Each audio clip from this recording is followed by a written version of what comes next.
go. We're good.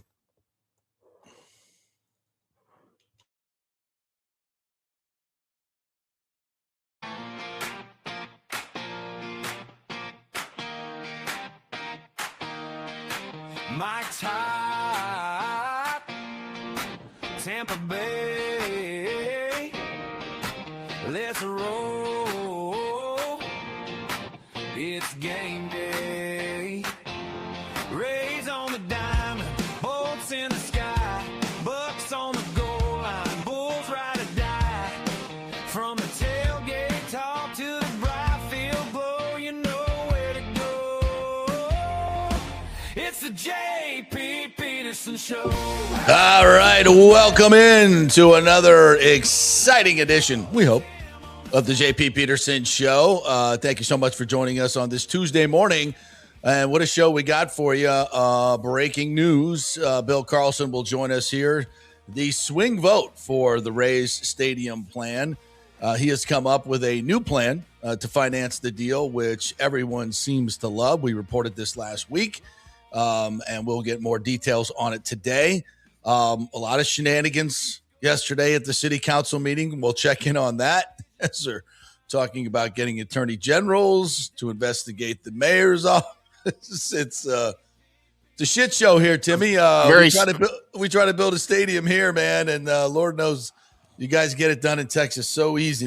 It's a very Chicago thing going on there in Tampa. Oh my Lord. We got some 85-year-old man screaming and yelling at the clouds. They're like, we're gonna sue you because the stadium and government money and people and I have a computer here because and literally just unintelligible rant by Charlie Miranda.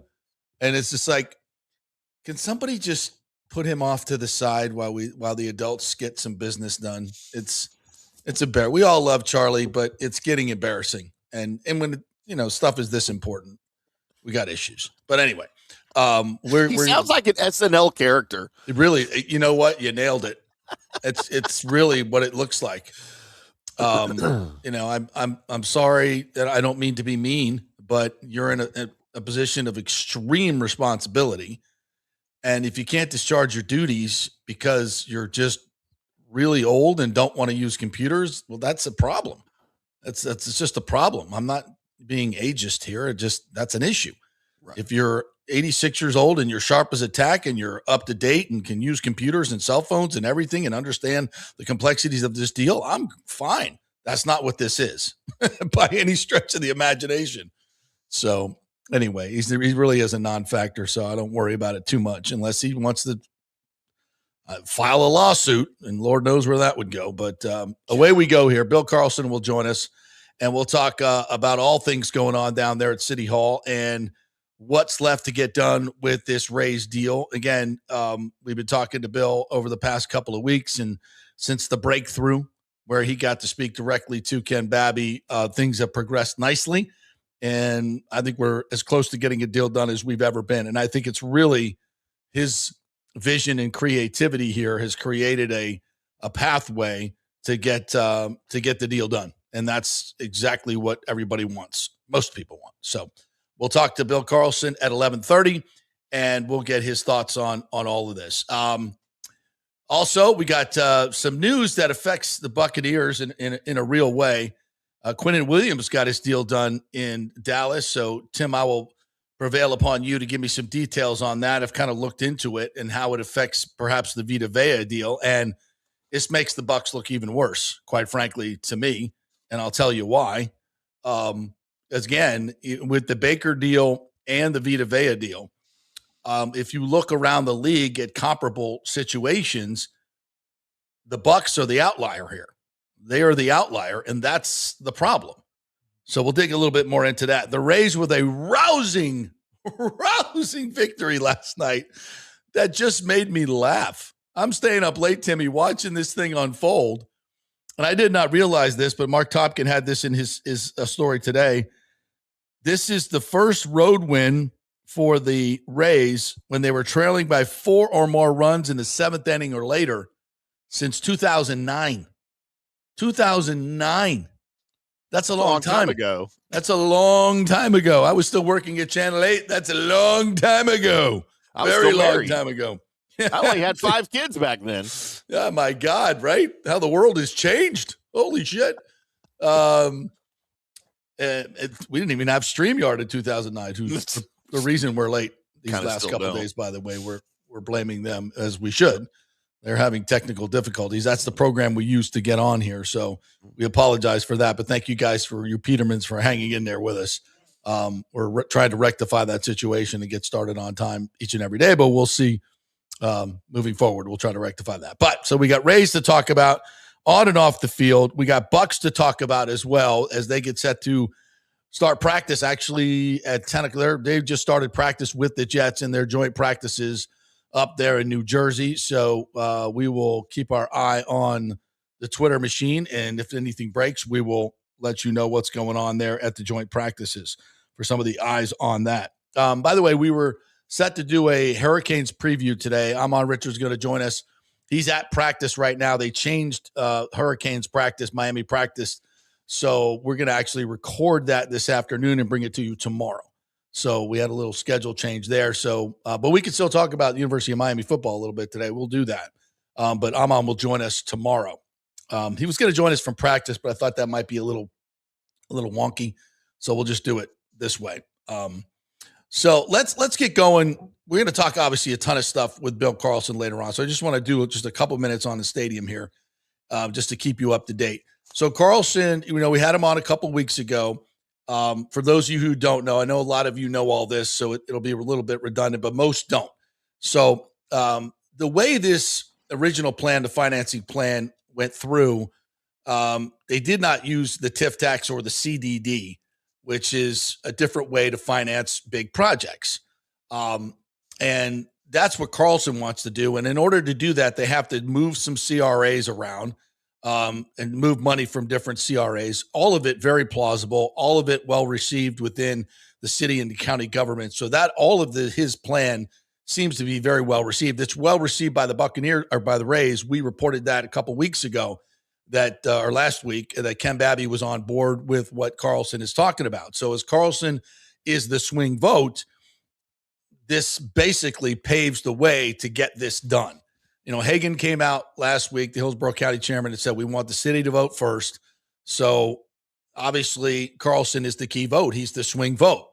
And if he is satisfied with the way this is going to set up, and it shouldn't create any long-term delays or any delays at all, they should get August 27th now, looks like the date. And we'll clarify that with Mr. Carlson, that we could see the city approve this deal, their portion of it, and then conceivably the next day, the county, who is still in a 5-2 affirmative vote position, could vote that, and boom, we're done.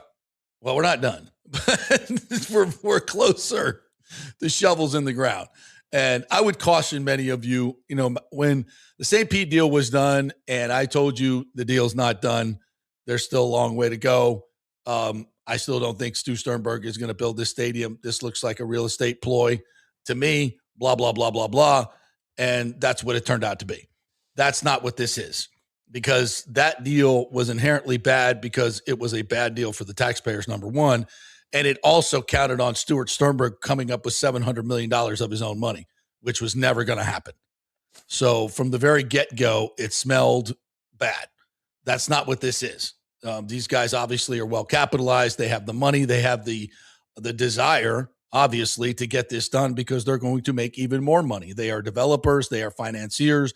They are Tampa Bay born and bred people, many of the limited partners. So, and this deal is an absolute crushing home run for the city and the county in terms of bringing in new revenue, which is badly needed to fix a lot of the infrastructure issues here. Money that they would not have if this deal were not available. They could not, this is a vehicle to bring in 9 million tourists a year, not tourists, but 9 million people a year to the entertainment district, as they do in the Battery and all these other places that are being built. This is the wave of the future because it works. It works great for the city. It works great for the county. It works great for the team. The Atlanta Braves are the absolute pinnacle model of this.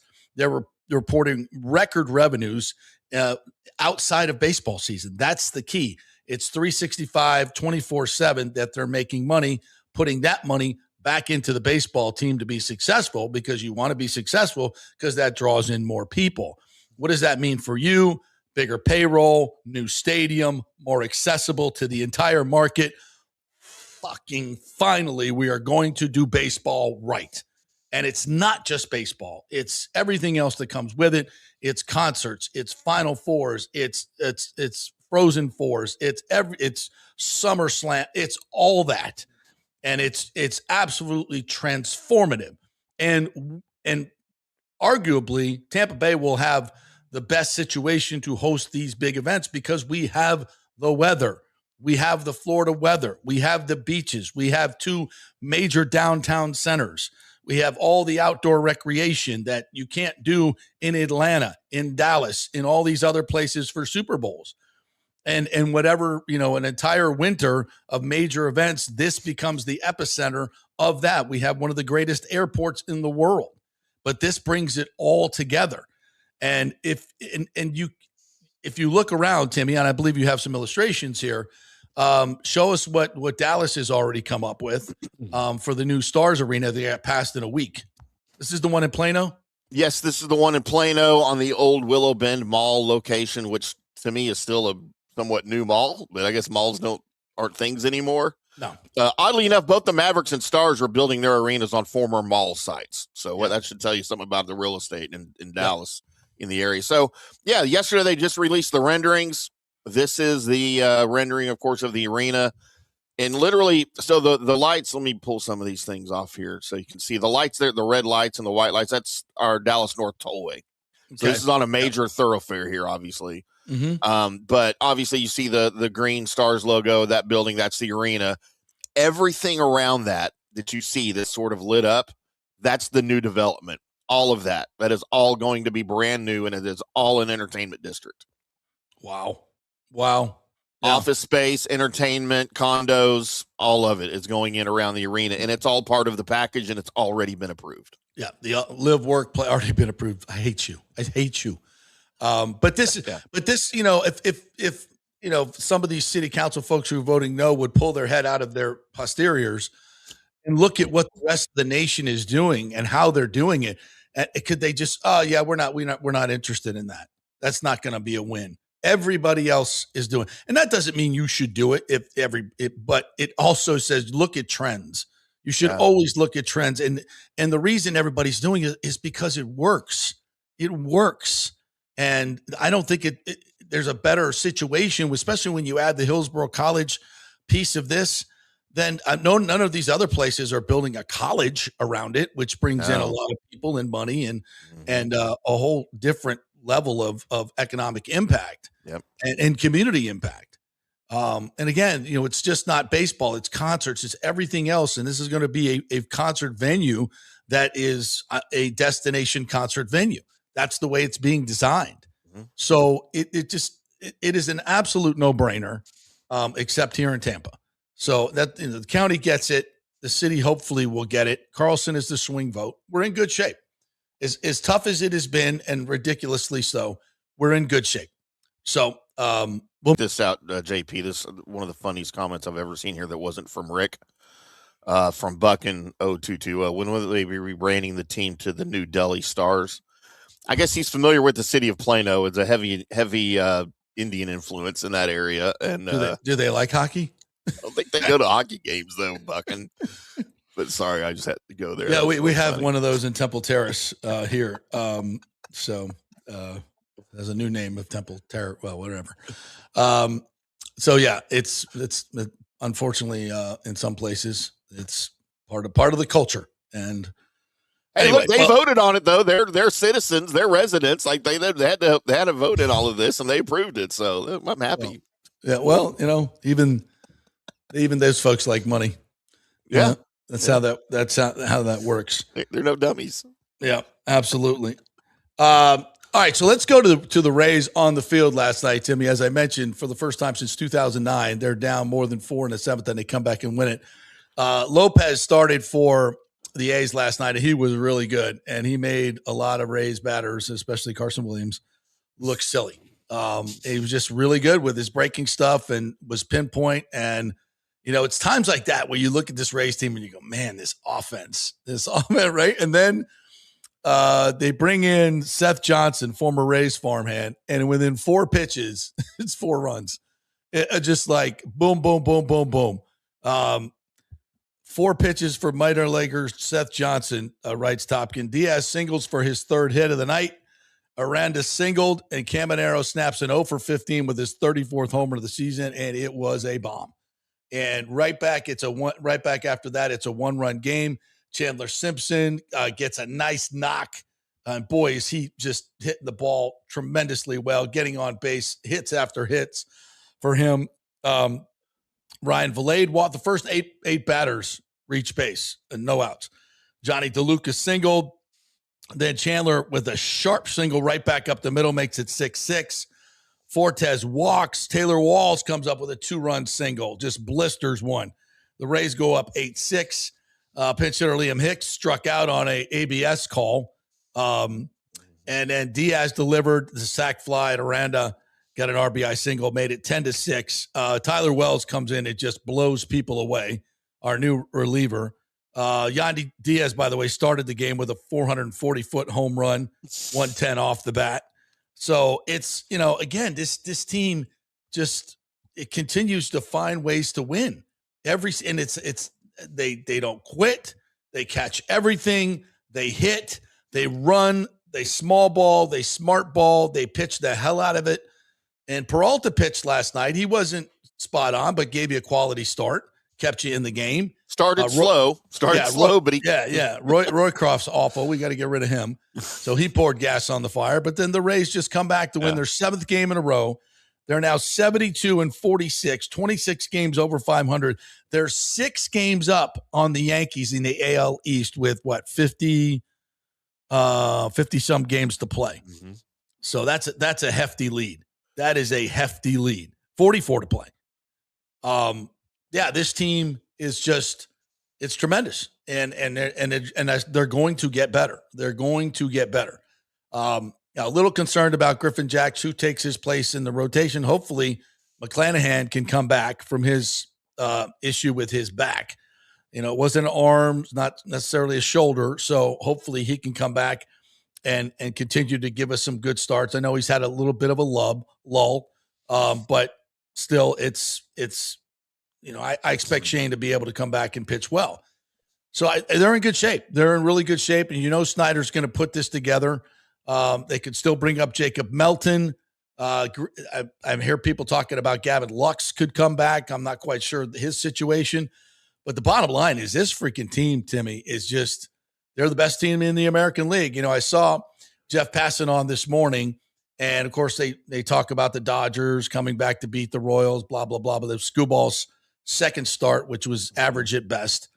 But when asked about the best team in the American League, Passan said it's the Rays, and they have been all year long. Mm-hmm. And you doubt them at your peril, but this is a really, really good baseball team. We'll see. Obviously, the postseason is different, and we've got a ways to go. But I don't know how you can't be just tremendously bullish on this team the way they're playing. They're just doing everything right. Yeah, some takeaways you take from this game. This team hasn't really gone away all year. A 6-2 road deficit in the 8th. You looked dead. You just gave up, 3 runs? And instead, you respond with the biggest inning of the season. Caminero is the centerpiece of this thing. 34 home runs. It's mid-August. And they're not junk home runs. This one came exactly when the team needed it to change the game. Speed is a weapon on this team still with Simpson, DeLuca. Their aggressive base running, small ball. We've been preaching it all year. They're winning with small ball. And they're starting to create some separation in the East. Now it's a 6-game lead over the Yankees, 8 over Boston. And I don't think, and I've been preaching this for a while. We got to stop calling it just a nice story, right? They're not just a nice story anymore. 7 straight wins, first place in the East. Caminero, the centerpiece. This looks like it's a team that's built to play deep into October, man. This isn't just a nice story anymore. Yeah. Yeah. And that's well said. And, I still have my trepidations about the postseason because we've been burned so many times, especially offensively. So, but whatever. I'm not going to worry about it. I'm just going to sit back and enjoy watching this team, man. And just enjoy watching the team. They've won 7 in a row, all on the road. You know, obviously Colorado is not an easy place to play.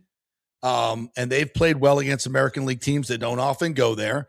But the Rays just went in there like it was nothing and swept them. And then Seattle, same thing. You know, they bring out on Saturday all their stars. It's Seattle Day, you know, for their 50th anniversary. Doesn't matter. Rays win. They're winning in clutch situations. You know, Big O talks about the one, you know, winning a lot of 4-3 games. They're built to do that. It doesn't bother them. Again, you know, DeLuca had a great night in center field last night. You know, they were down, 6-2 at one point. They could have been down about 10 runs because Peralta was just getting ripped. But they were running down balls in the outfield all over the place. Chandler Simpson ran down a couple of balls. DeLuca ran down about 3 or 4. Now, you botch just one of those, it's a different game. I mean, that's why defense is so freaking important. But that's why this team is good. And it's just, you know, people don't get it because nobody wants to talk about defense. But you know, you look at the metrics, they're a really good defensive team. When you watch them every night, you see plays that are made that just other teams don't play. And then you see other teams making just stupid plays because of the pressure that the Rays are constantly putting on you by running and bunting and these little nubber hits that, you know, you would say, oh, well, that's just luck. No, that's the way they play. They make contact. And this is something that, you know, people don't talk about anymore. Put the ball in play and see what happens. And, you know, it's another thing Big O talks about. The fundamentals of the game aren't as good as they used to be. And so defensively, it's not necessarily errors. It's just plays that guys don't make. They don't make. And, you know, how many times have you seen a guy not make a play? It's hit, you know, just a little bit to his left, a little bit to his right on other teams. They don't make the play. It's not an error, but it's something that a good defensive team makes the play, and it changes the entire game. And that's what the Rays are really, really good at. And that's why they put a lot of stock into, you know, what they're doing is catch the ball and put it in play. Don't strike out. And which they were doing for the last couple of years. And they kind of flipped the switch this year, and it looks a hell of a lot better. This looks a hell of a lot better. And I tell you something that's not getting, at least I'm not seeing it right now. Nobody's really talking about Kevin Cash and the credit he deserves for all of this. No. And possibly AL Manager of the Year conversation. I mean, there have been a lot of moving pieces on this team all year. Yeah. And he has handled it. And we've questioned his moves. We've questioned his lineup lots of times. Yep. But he has handled all of this, you know, to a T. You know, with the trade deadline moves, with the injuries, with the rotation. I think he has just handled all of this. You know, obviously he's not responsible for the roster. That's Neander, but he can working with the pieces he's been given. He has maximized this roster this entire season, and he deserves a ton of credit. And I don't think anybody is talking about him nearly enough. Yep. Rick brings up a good point. Long West Coast road trips are usually a killer this late in the season. Absolutely. Yeah. This team's like, no, we're putting our foot on the gas. You know, again, Seattle and Sacramento. Good Lord. Yeah, and not elite teams, but to his point, that's where, you know, late in the summer, teams are bored and tired and all that shit. You got to go out west. You're not sleeping. These guys are like, yeah, let's go play baseball. Let's go play baseball and win. And they keep doing it. Alex Nunn mentions that Martinez and Rass on the mound to finish the last 2 games. A good chance for a 9-game road sweep. Never had that on my bingo card. Yeah, imagine that. This point of the season. And by the way, those Red Sox, those cheating ass Red Sox, we talked about this yesterday with O. Yeah. You know, when they were on that run, and all of a sudden there's a controversy about PitchCom that came up 4 days ago, that they had some MIT guy hacking into PitchCom. Yep. And they were scored 46 runs in 4 games. And as soon as that story broke, they've lost 3 in a row and scored how many runs? 4 runs total. They can't hit. They can't hit when they're not cheating. Holy shit! Yeah. Are you kidding me? We better back off the cheating here for a minute. This 27-4 run may not be what you think it is. Yeah. How Boston? How New England? Wow. That's a story that I'm sure MLB is going to try to bury, but it does not look good on the Red Sox. Very, very interesting. All right, we'll take a break. We'll come back on the other side. Scott Reynolds is going to join us from Pewter Report. His minions are up in New York watching all the joint practices with the Jets. So we'll get a check-in with Pewter Report and find out what's happening with the Bucs. And I want to go over this Quinnen Williams deal with him vis-a-vis Vita Vea. And you too, Timmy. I want you part of this discussion. Why the hell are the Cowboys paying a defensive tackle into his 30s and $35 million, by the way? But the Bucs can't seem to find Quinnen's only 28, JP. I know, but they guaranteed his contract through 2030. Yeah, they did. So that's what I'm looking at. Why are we not doing that? So we'll talk about that. We're brought to you by the great folks at Genesis of Tampa, part of the Murphy Auto Group. Mike Murphy, the great guy you see on all the Rays commercials. They've got the Miracle Toyota over in Haines City and Genesis of Tampa, where I bought my GV70. Could not be more thrilled with my car. The value that I got for this top-of-the-line midsize SUV, the performance of the car, the luxury of the car is absolutely off the chain for what I paid. And they gave me a great value for my trade-in. I got the valet service. What more could you want? They're making deals at Genesis of Tampa with the best car line on the planet, in my opinion. So go check it out. We're talking about 801 East Bears Avenue right there in North Tampa. Back in 3 with Scott Reynolds. Pitch Roofing believes giving back is part of doing business the right way. That's why they proudly offer exclusive discounts to those who gave the most to our communities, including veterans, first responders, seniors, and teachers. And for listeners of the JP Peterson Show, there's even more good news. Pitch Roofing is now offering a special discount just for fans of the show. With so many roofing companies coming and going in Florida, it's important to choose a contractor you can count on long after the job is done, especially when it comes to honoring your warranty. Pitch Roofing is built for the long haul with a reputation for quality, transparency, and standing behind their work. Whether it's a repair or a full replacement, their team delivers honest guidance, quality workmanship, and no high-pressure sales. Call 727-67-PITCH, 727-677-4824, or visit pitchroofing.com to schedule a free estimate. Pitch roofing, roofing done right. Big thanks to Italiano Insurance, the great folks over there. They will soon be part of Gallagher Insurance. A little name change, but same great folks, same great customer service you've known for over 65 years.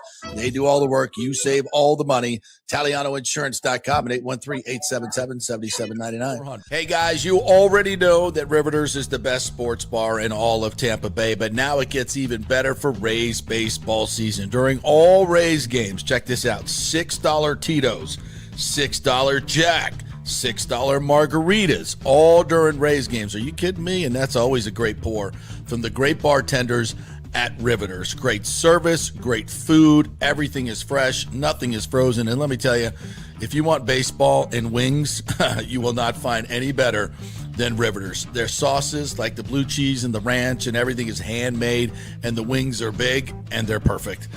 Wings, baseball, Rays, Riveters. It all comes together during baseball season. Once again, in addition to all the great food and service, you get $6 Tito's, $6 Jacks, $6 margaritas. It's time to celebrate. Baseball season is back, and celebrate at Riveters. You know where it is, right there on Dale Mabry, just north of 275, just south of the stadium. See you there at Riveters. Hey, the Golden Diamond Source wants to be your family jeweler, so don't wait any longer to find that one-of-a-kind perfect engagement ring for that special someone in your life. At the Golden Diamond Source, they can design anything you want personally. The Golden Diamond Source can help you trade in your old broken jewelry and use it towards a new purchase as well. And with gold prices at record high, now is the best time to do it. They only sell natural diamonds at the Golden Diamond Source, so if it's a real love, it should be a real natural diamond. Don't start your relationship with a fake diamond. Bad idea. And with the Golden Diamond Source first-time buyer program, you can learn all about the 4 C's in all the different shapes and styles. And they are able to show you a huge selection of inventory to choose from. And don't forget, 0% financing for up to 5 years. If you finance $5,000, it's only $83 a month. Make sure it's a Golden Diamond Source diamond, 3800 Almerton Road, always online at goldendiamond.com. It's a love you give on me at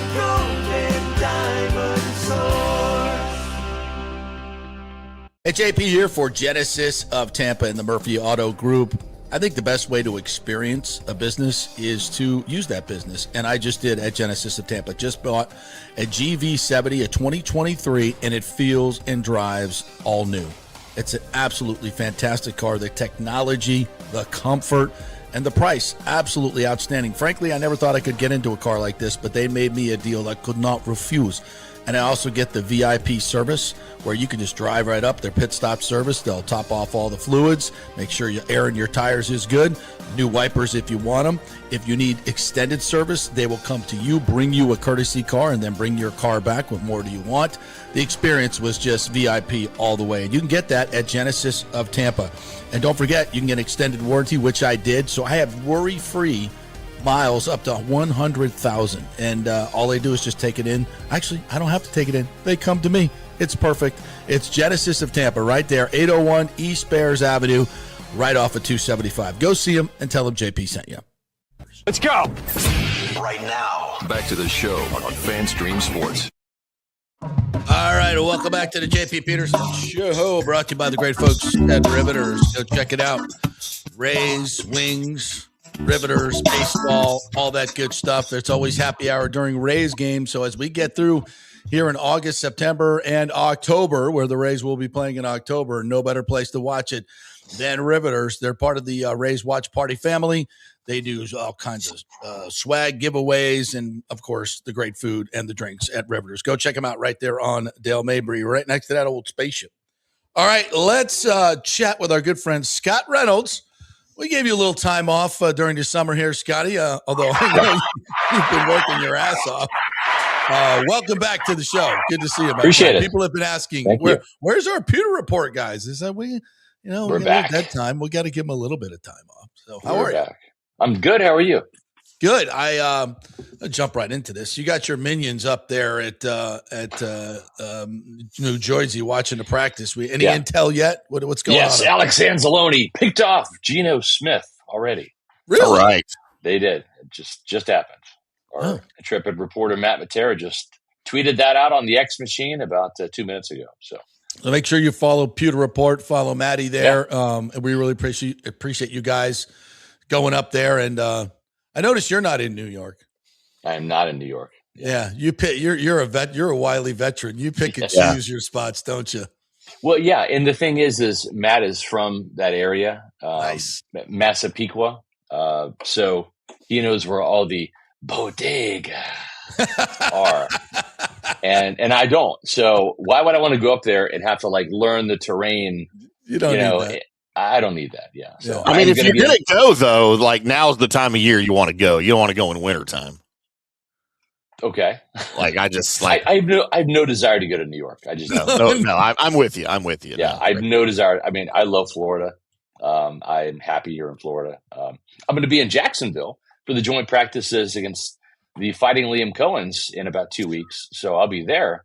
Yeah, I might head over there practices. For that. I might head over there for that. That's always a nice little trip over there to Jacksonville. I think the funniest thing is there are so many Bucs fans that are still gripping over Liam Cohen, and maybe it's the fact that I don't know, he went across the state with no assistant coaches and got 13 wins, right? Which was the most wins in Bucs history was a 13-win season in 2021. We just celebrated 50 years of Bucs football. And had one 13-win season.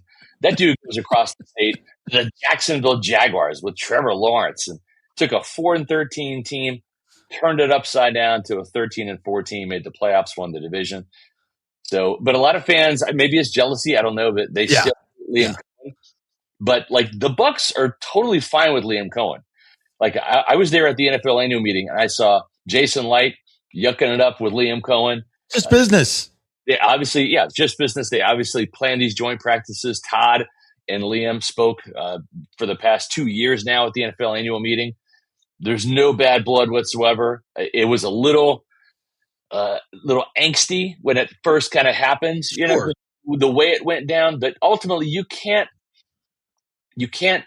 knock a guy for taking a head coaching opportunity. There's 32 of those, so it's it's water under the bridge now, though. I know fans are still hanging on to that. Maybe it's a little bit of and they're like, "Oh, he played a last place schedule. Wait till he play." I don't care. You won 13 games with that team in the NFL. That's a hell of a job. Like the NFC South is any better than the AFC South? Right, I mean, right. Come on. Yeah, and listen, we got the next best thing in Zach Robinson, and that's why I agree. I'm so excited about this offense and watching. We can't talk too much about structure, but watching practice and watching it return to what Liam Cohen does, the wide zone, having Baker on the move constantly. He's so good in that space. It's just really, it's so much eye candy for the defense to have to sort out. And by the time you do, it's too late. I just love what I see out there. I love the additions in Ted Hurst and Gainwell, which I think are going to be huge additions. The return of Jalen McMillan, I think you agree he's going to have a big year. And contract or no, Baker's going to deal. And I think he's going to have a huge year if he stays healthy. Your thoughts? Yeah, I agree with everything you said. I do believe that Baker's going to have a very good season for sure. The offense, I think, has maybe been a little underwhelming. I thought that with more continuity, and let's keep in mind, the best player on the team, Tristan Wirfs. I mean, he is by far the most talented and the best player. He's not there. He is a difference maker. When he's not there, the offensive line is good. When he is there, the offensive line is elite. So let's keep that in mind, because he is an absolute blindside eraser for Baker Mayfield in terms of pass protection. He is a mauler in the run game. He can get out with his athleticism on the screen game. So then there's a huge drop-off to Ben Chickwilma and Justin School. We all can agree with that, right? Yes. So having said that, the offense does remind me more of Liam Cohen's offense, which is short, rhythmic passes, get the ball out of the quarterback's hands quickly and into the hands of the playmakers. I've seen that. The deep shots are fewer and far between. Josh Grizzard wanted to push the ball down the field. The problem with that, it's not Baker's game. And the problem with that last year is you had two replacement guards. So you're immediately getting pressure in Baker's face up the middle, and you're asking him to hang on to the ball a tick longer, because the route adjustments were under Liam. A 7-yard crosser, was a quick, it's a, from shotgun, it's a one-step throw, right? Well, that crosser was elongated to like 12 yards, right? Because Josh wanted to pick up first downs in chunks. Okay, in theory, again, no Cody Mauch, no Ben Bredesen for a good chunk of the year.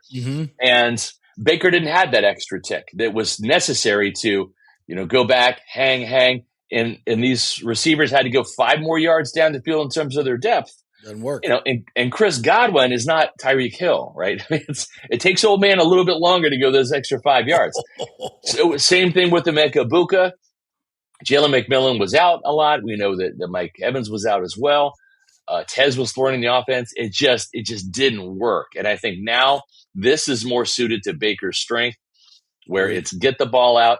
And we've seen a little bit of Liam. We've also seen, without giving too much away, a lot of what maybe Bijan Robinson was doing in the passing game with Bucky Irving and Kenny Gainwell. And maybe if you go back to, I don't know, week 1, the first touchdown the Bucs defense allowed in the first quarter, Servassier Dennis in the trail position behind Bijan Robinson. If you use your imagination, that's kind of what we're seeing a little bit out there. So it's screens to receivers, tight ends, running backs. It's a lot of short passes. And then it's like you suck that defense up and then hit them down the field with a pass to, Emeka Egbuka, J-Mac when he's healthy, Ted Hurst. We saw that the other day.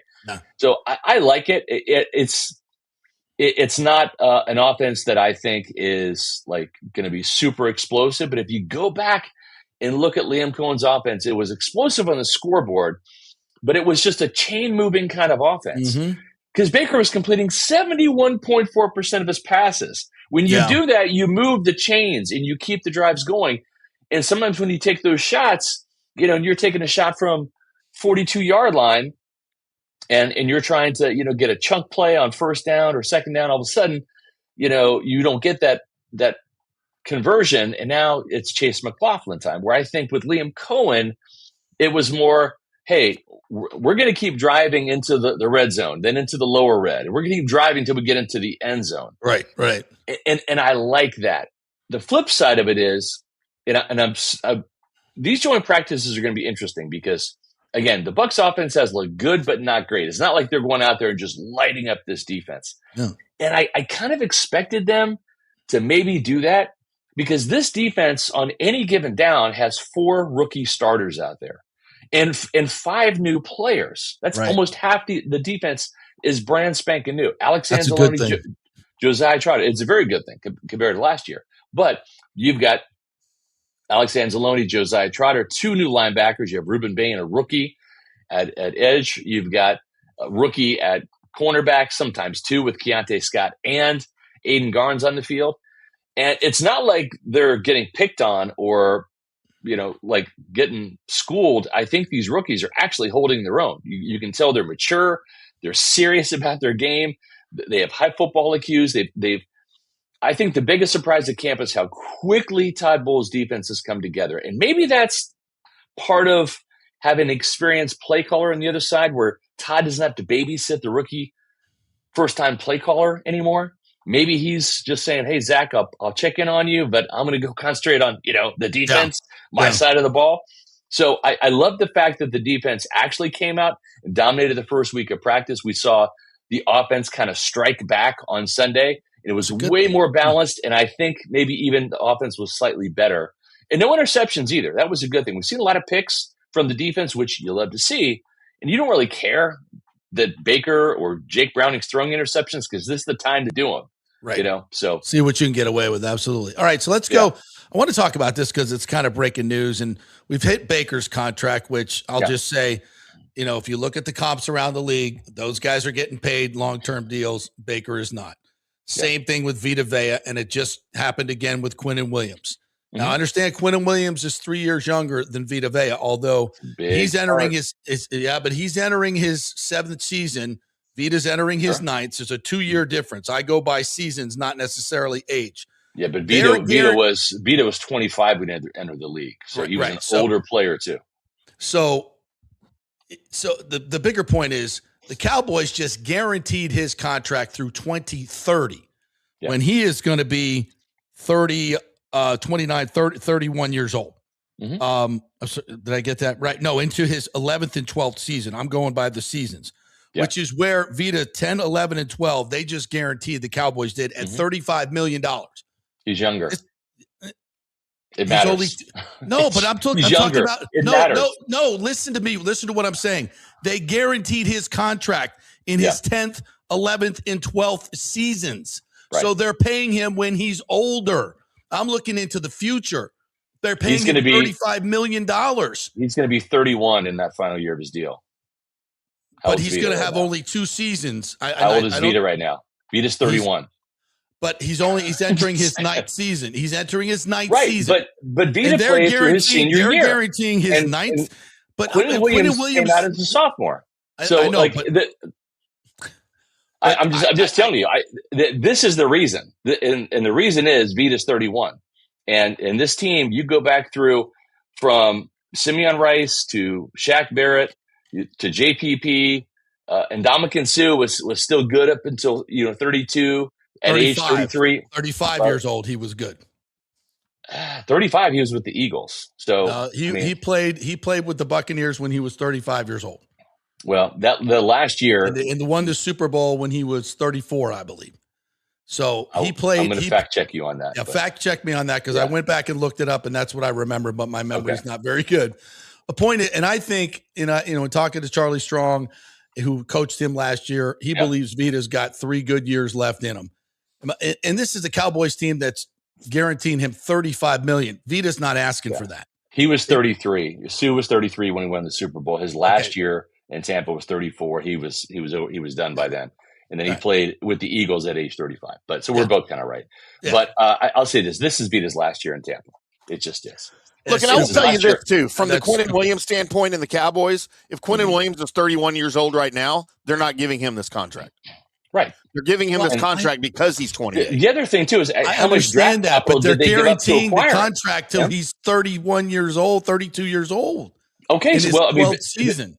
they have every intention of paying Vita Vea his final year contract right now. So it's essentially guaranteed because they're going to pay him what he's supposed to make, which is over $17 million. I'm going to disagree with you. I think at the end of the day, he might get a raise. I think at the end of the day, it's going to come right down to the season opener, and they're going to say, Vita, hey, listen, and this is just my speculation. I've not heard this from team sources. My guess is to get him on the field, they're going to say, Vita, here's $2-3 million extra. We'll get you up to $20 million. Go play this year, and then we'll see what happens after this year. But Vita's not going to be back. I agree with that, by the way. Yeah, no. This is his final year in Tampa, and then they're going to let him go. And I disagree with that. Some team will pay him a huge amount of money at age 32 next year, 32, and he's going to get a big contract, and the Buccaneers will get a high compensatory draft pick as a result 2 years from now. Probably the Eagles.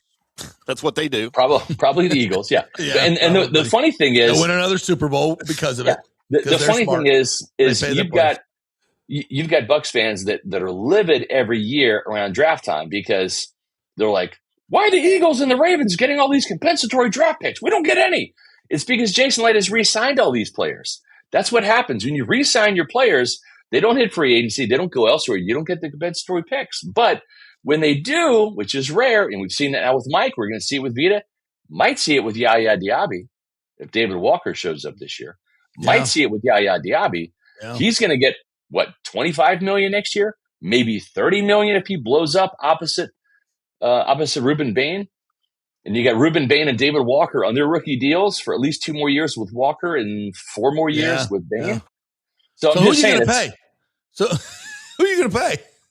We get the cap's going up to $325 next year. Yeah. The Bucs will have essentially $40 million in its regular space, $127 million they can clear through other contracts. They got tons of cap space. So if they're not going to pay Yaya, not going to pay Baker, they're not going to pay. No, they'll pay Baker. Vita. They're going to pay Baker. Who are they going to pay? They're going to pay Baker, and they're going to pay Cody Mount because you got to have your franchise quarterback have the best offensive line in front of him. Absolutely. And so I think Cody is going to be, if Cody has a good year, he's going to be the favorite son out of all of the free agents here. He's a second-round pick too, so it's not like that's not a surprise. But and it's not like they don't like Vita. They love Vita. And it's not like they don't like Yaya. They love Yaya. Yaya, for all Jason's faults, right? He can't draft an edge rusher. Yaya's been his best edge rusher that he's ever drafted, outside of Ruben Bain, of course, now. And he got him in the 3rd round, right? He got him in the 3rd round. It's a good pick, good player. But you can't afford to keep everybody. And the other thing, too, is you've got to create some space for that next wave of guys that are going to want to be cashing in, right? And, at the same time, what if Chris Godwin has, a 1,200-yard season this year and Chris looks like old Chris. If he stays healthy, he will, because he gets every throw from Baker. Right. So I know some people are like in their mind saying, well, that's $22 million you can just cut right there to re-sign, Vita or whatever. Oh, no. And then it's like, yeah, do you want to get rid of Baker, your $55 million quarterback? Do you want to get rid of his guard? Do you want to get rid of his number 1 target? The leader of your room that is still grooming Emeka Egbuka, Jalen McMillan, Tez Johnson, and Ted Hurst? Do you want to do that with all of the injuries that this team has had at wide receiver? You want to collect as many great receivers as you can for Baker. So you're saying if they're going to pay Baker, why don't they pay him now? It'll never be cheaper. Well, they wanted to, but they wanted to only do a 2-year extension past this. And the thing is what Baker's people are saying is, well, we want a Jordan Love deal. We want a Trevor Lawrence deal. We want a Brock Purdy deal. And the Bucs are like, great, that's fine. In terms of the average per year, we're willing to go in that range. Keep in mind, California's taxes a lot higher than Florida, right? So the contract that Brock Purdy gets at $53 million, if the Bucs offer Baker $50, and I'm not trying to do math here in my head live on your podcast, but it's kind of comparable, right? 50 here in Florida, 53 out there in tax you to death, California, right? So it's kind of like an even deal. Problem is, Brock Purdy's 26. Jordan Love is 27. Trevor Lawrence is 26. So you're talking 5-year difference or 4-year difference between these quarterbacks. Oh, and by the way, Baker's coming off of a season where got really dinged up, didn't play well down the stretch. Not that he was the reason why they lost, Right. but he didn't do enough to help them win those games either because he couldn't. So, and I think the Buccaneers on a short-term basis wanted to say, we'll give you a short-term deal only because we don't know. Are you the Pro Bowl 41 touchdown, 4,500 yards, 71.4 completion percentage guy that you were under Liam Cohen, that you could be again under Zach Robinson? With a good offensive coordinator and a good offensive line? If you are, you're worth that money, and we'll give it to you. Yeah. But you've had 2 years, Canales and this year, where you didn't even throw 30 touchdowns. And this offense didn't come close to getting around 30 points per game. It was, I think, 23 points per game under Canales, and it was about the same last year, right? Yeah. So that's a 7 touchdown differential. You go back and you add 7 points to the score of every Bucs game last year. Guess what? They win the division. They're in the playoffs. Easily. Okay. Yeah. But they, as bad as Todd Bowles' defense was, this is the unwritten story from last year. That offense, and you can blame the injuries because that's a valid reason / excuse, however you want to look at it. But that offense scored 7 points less per game. That is a touchdown, folks. Go back and add 7 to those games. And, you know, this team wins the division and they're in their playoffs. You're back to 10 wins. So that's got to happen. And I think that's what this team is curious about is we want to pay you, and maybe it's going to end up costing us $55 million. Maybe Trevor Lawrence in state, who got the $55 million, we have to come up a little bit there. But you know what? This team has shown it's willing to do that. It did that with Antoine Winfield Jr., making him the highest paid defensive back in the NFL for a minute. And not just safety, but defensive back. This team is also given really fair market, almost top of market deals to Chris Godwin twice, including once when Baker Mayfield was here to witness it, coming off devastating knee and ankle injuries. So I think Jason, and I tried to kind of like get that out there during the press conference. I'm like, do you feel like that since you've been fair to these free agents that have come up, and let's face it, Mike, since Baker's been here, Mike has had to play in 2 contract years. Chris has had to play in 1. He got injured in one of them, and they still paid him. Yeah, they still paid him. Yep. So, and Jason's like, yeah, I hope so. I hope that, you know, he thinks that we're going to be fair and all this, and I think they will. What's their option? Jalen Daniels? So why not Jake Browning now?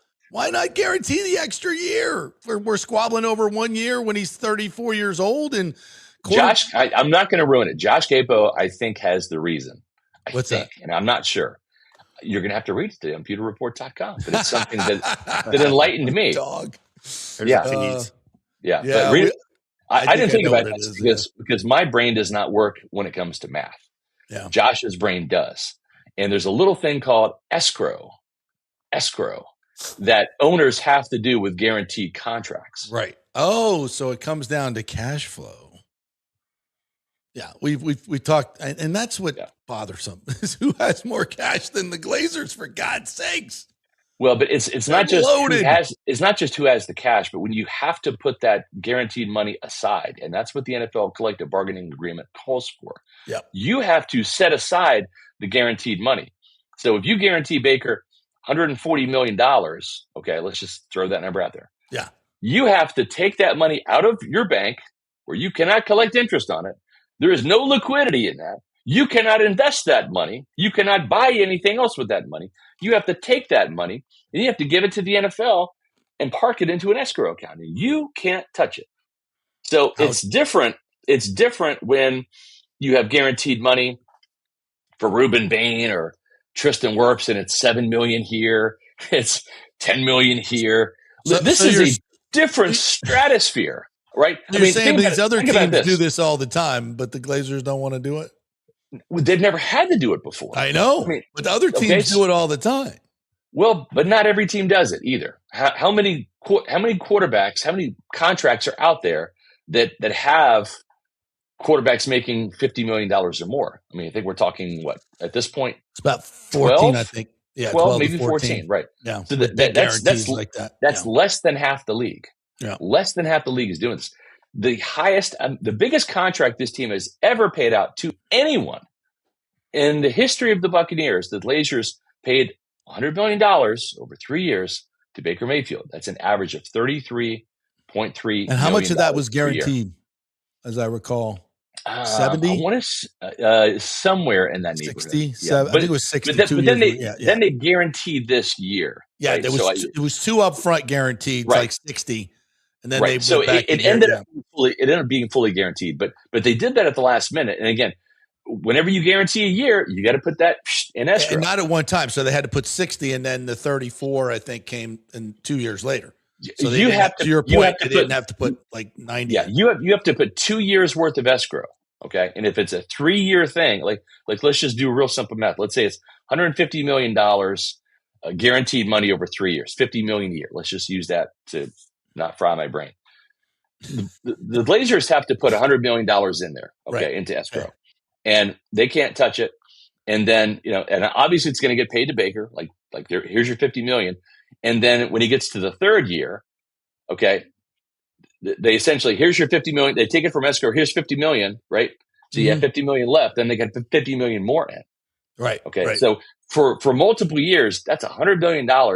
They can't touch. They can't invest. There's no liquidity. They can't do anything with it. And I'm not saying that's the reason why. I think age and injury and curiosity about how much are you worth, and do we really want to tie up this much money into a quarterback? What if he gets hurt? I mean, this is a contract, or this is a situation too. Then it was a freak thing, but freak things can happen. But they gave Ryan Jensen a shit ton of money. He was the highest paid center, and he goes out there the first day of training camp, essentially has a career-ending knee injury. It's rolled up on, They made Shaq Barrett a really wealthy man in 2021 after he played on the franchise tag in 2020, won a Super Bowl. They gave him a huge 4-year deal. He goes out there in the first year, earns it, right? 13 wins, 10 sacks, Pro Bowl season. The second year, he's a year older. I want to say he was 30 that year. Not the same player. Got hurt on Thursday night against the Ravens, tore his Achilles. Was never the same player. Never the same, yeah. So, at that point. So they got 1 year of really good money and good production from Shaq out of a 4-year deal. The other 3 years, I don't say it was a waste, but he certainly didn't live up to that contract. And that happens to all teams. It happens to all teams. There's risks to every contract you sign. Right. It's part of the deal. You just have to decide. Even the Buccaneers admitted last year, they're like, hey, we want to keep Chris. We know the Patriots are offering him $26 million per year. We're going to pay him $22.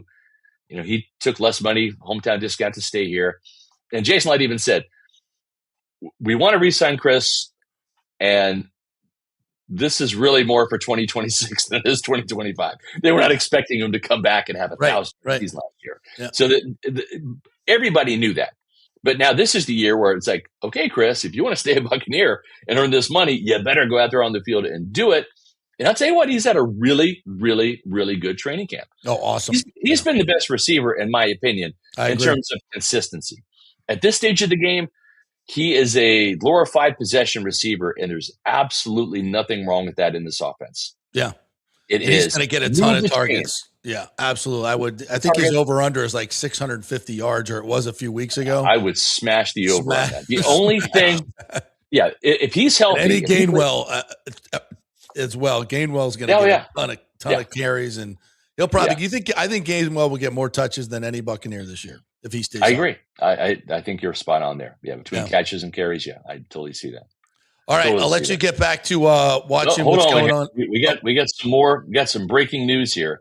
Yes, Luke Gedeke fight with David Bailey. We have a skirmish out there in New York. We have a pick six by the Tampa Bay Buccaneers. Pepe Williams picked off Geno Smith. That's the second interception. Alex Anzalone had one. Pepe Williams had one. This is breaking news right here. I'm not even at the awesome. I'm getting the feed right here, live from New York into my head here and relaying it here on the JP Peterson. That is awesome. I love technology when it works. By the way, I cashed my Luke Gedeke will get in a fight ticket. That was like minus 5,000. I didn't win much money. There was no value there because it was going to happen. But anyway, we won. Yeah. All right, Scotty, tell everybody about the content coming up on Pewter Report. A ton of good stuff today, obviously. We have a training camp joint practice podcast today. Probably going to push that back to either 6 or 8 o'clock. Talking with Matt Matera right now, and he said he needs some travel time to get back to be able to really kind of get into the podcast. So look for that later today on Pewter Report TV. I'll be listening. Time to be determined. Also doing the Bucs Collective tonight. That's my little moonlighting gig with fellow Bucs beat reporters Greg Allman and Rick Stroud. We do that every Tuesday night on the Bucs Collective at 7 p.m. Thank you. And of course, you can follow all of our exploits up there in New York. Matt Matera is our guy on the scene at Pewter Report on X, Facebook, and Instagram. And of course, pewterreport.com has all of the Bucs news from training camp that you want to read right there on the website, pewterreport.com. All right, good, because there's nothing else to watch tonight. So we got you at 7, you guys 7 to 8, and then we got your podcast from 8, and then we got the Rays at 9:40. Don't bleed your podcast into the Rays. I know you don't know about baseball, but we got a don't baseball care, game. And I'll try not to do that just for you. 9:40. Be done by 9:40 so we can get through the Rays games too. All right, fair enough. Hope to be in bed by 9:40. So yeah, that's the goal. Good, perfect. Thank you, Scotty. Great stuff, man. Appreciate it as always. All right. Yeah, I love when we get into a nice juicy debate there, but I just think Vita's going to have a couple more good years, and I'd rather have him playing here than other places. I understand the age of defensive tackles. I think he's different. I just think he's different. And, Quinnen, they guaranteed Quinnen in year 10, 11, and 12 of his seasons for him. And this will be year 9 for Vita Vea. Year 9, 10, and 11, I would lock him up for him because I think he's that good. I think he's that important. But it's clear that the Bucs have a succession, and Scotty's 100% right. They have a succession plan for Vita Vea with all these other guys that they brought in with Deshaun Robinson and Jones and Simmons and all these big guys in the middle. But they're not Vita Vea. So when you say pay Vita Vea, what number in your head is Vita Vea money annually? Well, I mean, I'm looking at this Quinnen Williams deal, and it's 35.5 AAV. Well, yeah, but Quinnen Williams is infinitely better than Vita Vea. I don't know about that. He's younger. Oh, okay. He's younger. He's younger, and he's a really good. Vea. He's a good player. I would disagree with that. I mean, I think he's the top 3 defensive tackle in the league. I think Vita Vea is top 3 defensive tackle in the league. Now they're two different players. Okay. Quinnen's 6'3", 308, right? Mm-hmm. Vita's 6'5", 6'4", 6'5", 350. They're two different players. Although Vita has more sacks than Quinnen, if I'm not mistaken. Right. It's playing different systems. Yeah. Yeah. We can look that up. But I think they're both dominant defensive tackles. Okay. You can't play your defense without them. I think they're both top 3. And again, Vita's not asking for $35 million, even though the Cowboys just paid this guy $35 million in years 10, 11, and 12 of his career. Even though he's younger now, what I'm looking at is they guaranteed this money in his 9th, 10th, 11th, and 12th seasons in the league. Vita Vea is going into his 9th season in the league. So if it was a comparable contract to what Quinnen Williams is getting, you would be asking, if you were Vita's agent, for $35 million for 3 more years. That would be comparable. Now I'm not paying Vita Vea that kind of money. Right. I think this contract, honestly, is a little top heavy at the end, like a lot top heavy at the end. But I get it. I think these special defensive tackles are worth it. Right. I think I would, if I could sign Vita Vea, extend him for this year and 2 more years and guarantee him, right? So 3 more years, seasons 9, 10, and 11 for Vita Vea. At $25 million a year, I think you're getting a bargain. I think you're getting a bargain for a guy like that. Now, it's that's a risk for a big defensive tackle. Well, it's a risk for Quinnen Williams. It's a risk for Cam Hayward. It's a risk for a lot of these big guys that are getting paid. Now, most of them are younger. I get it, but again, Vita's not asking for top of the market money. We don't think, Right. I mean, what we're hearing is he's looking for 3 more years at, $24 to $25 million. And he probably wants it all guaranteed. I would think. Yeah. Now I would come back with, I'll give you, 60 guaranteed over the next 3 years. I think, so that 3rd year becomes kind of a not really guaranteed year, but if you're playing at that level, you're going to make that money. So I don't know. I just have a different, and again, the cap going up and the Bucs with a lot of flexibility in their cap. To me, he's way more important. Now, listen, you can sit there and say, well, he could get injured and you could lose the money. And I totally get that, but that's with any player. That's anybody. That's any player argument. Yeah. You know, and it's just the risk of the game. It sucks when that happens to Shaq Barrett. It sucks when guys don't do that, but here's a difference too, JP, is Quinnen Williams was under contract not just through 2026. He was under contract through 2027. Right. It was 2 years early. Yeah, they extended him 2 years early. And by the way, that's very un-Cowboys like. They never do that. Yeah, I don't think this is a great contract. I really don't. I do. You think it's good? I pay think him it's a wonderful contract. Yeah, that much money. Well, I'm sitting here saying $35 million, and in his 12th season, 10th, 11th, and 12th seasons. I think that you want to talk about a risk. I think that's a lot of money. But that being said, he's that good. And by the time we get there, it's going to look cheap. Right. There's going to be defensive tackles making $70 million probably by that time, because the cap could be freaking $600 million by then. And again, age was a big factor of it. He's only 28 right now. So when you're talking about his 10, 11, 12 years, he's younger than most guys will be in those same years in their career. So that had a lot to do with it. Yeah, and this because he came out early, this is his 8th season. Right. Now, and this I think is a distinction as well. To me, you get way more tread on your tires playing in the NFL. Okay, so to me, he's played 7 seasons. Vita's played 9 seasons. But to Scott's point, Vita came out 2 years older. Right. So to me, I look at the seasons you've played in the NFL, not necessarily your age. Okay. In other words, what's your playing age? How many years you've been in the league? This will be Quinnen's eighth year. Yeah, 8th year. I think that's correct. And it's just going to be Vita's 9th year.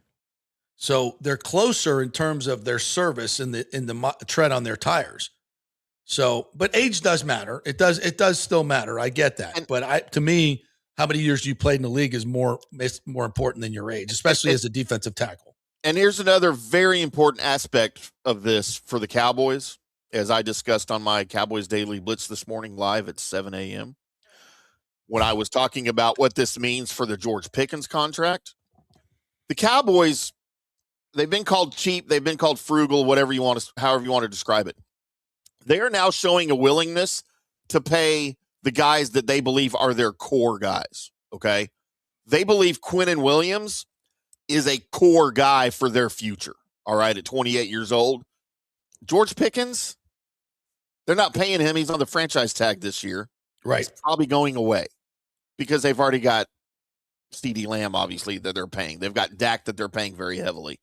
So them paying Quinnen Williams $35.3 million a year over the next 4 years, pretty much fully guaranteed, that tells you that they think he is a core guy for the next at least 4 years on their defense.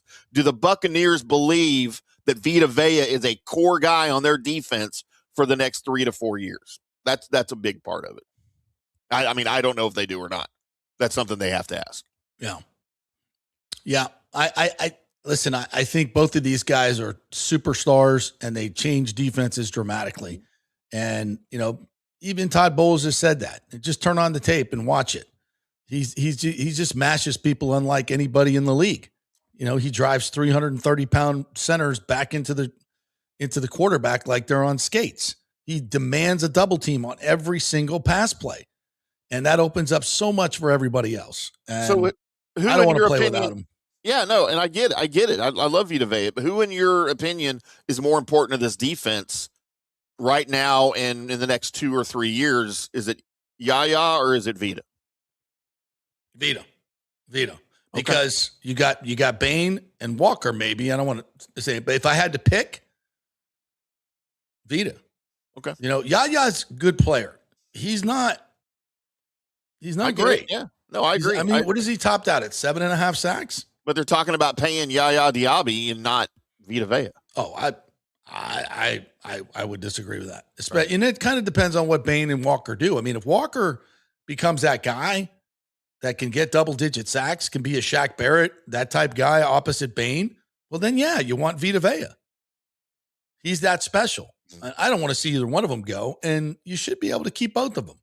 I mean, other teams, yeah. Again, and this escrow thing that Scott's talking about, this is real. It's a big deal, yeah, because that's real cash that you got to take out of your bank account and put into escrow, and it's about cash flow. And some teams just don't give a rip. They got huge reserves, and they just do that. And the Bucs should too. I mean, they own Manchester United. They sold a piece for $1.75 billion. The NFL teams are extremely popular and profitable.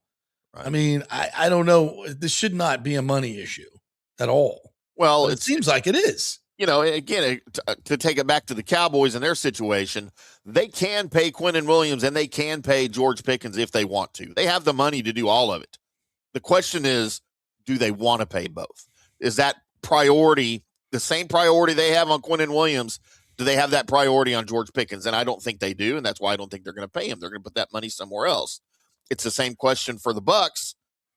Do they have the same priority on Vita Vea that they do on Baker that they got to pay too? I mean, you could pay both. I'm sure they could pay both if they wanted to. The question is, do they want to do it? Right. And whether that's right or wrong, they'll be criticized and scrutinized for that after they're both gone. So yeah, we'll see how it all plays out. And then again, this is why Jason Light gets all the money. This is why this is why they make decisions, and they're tough decisions. You got to, listen to idiots like me and fans, say you're wrong. You should be doing this, but that's part of it. I mean, I love Jason, and he's done a hell of a fucking job. In my mind, I think he's done a tremendous job here under a lot of trying circumstances. And, we may disagree, and he knows a lot more about cash flow and, where they want to direct money in the future and other things that are going on that I'll never know. Yeah. So it comes down to this. Do you trust him?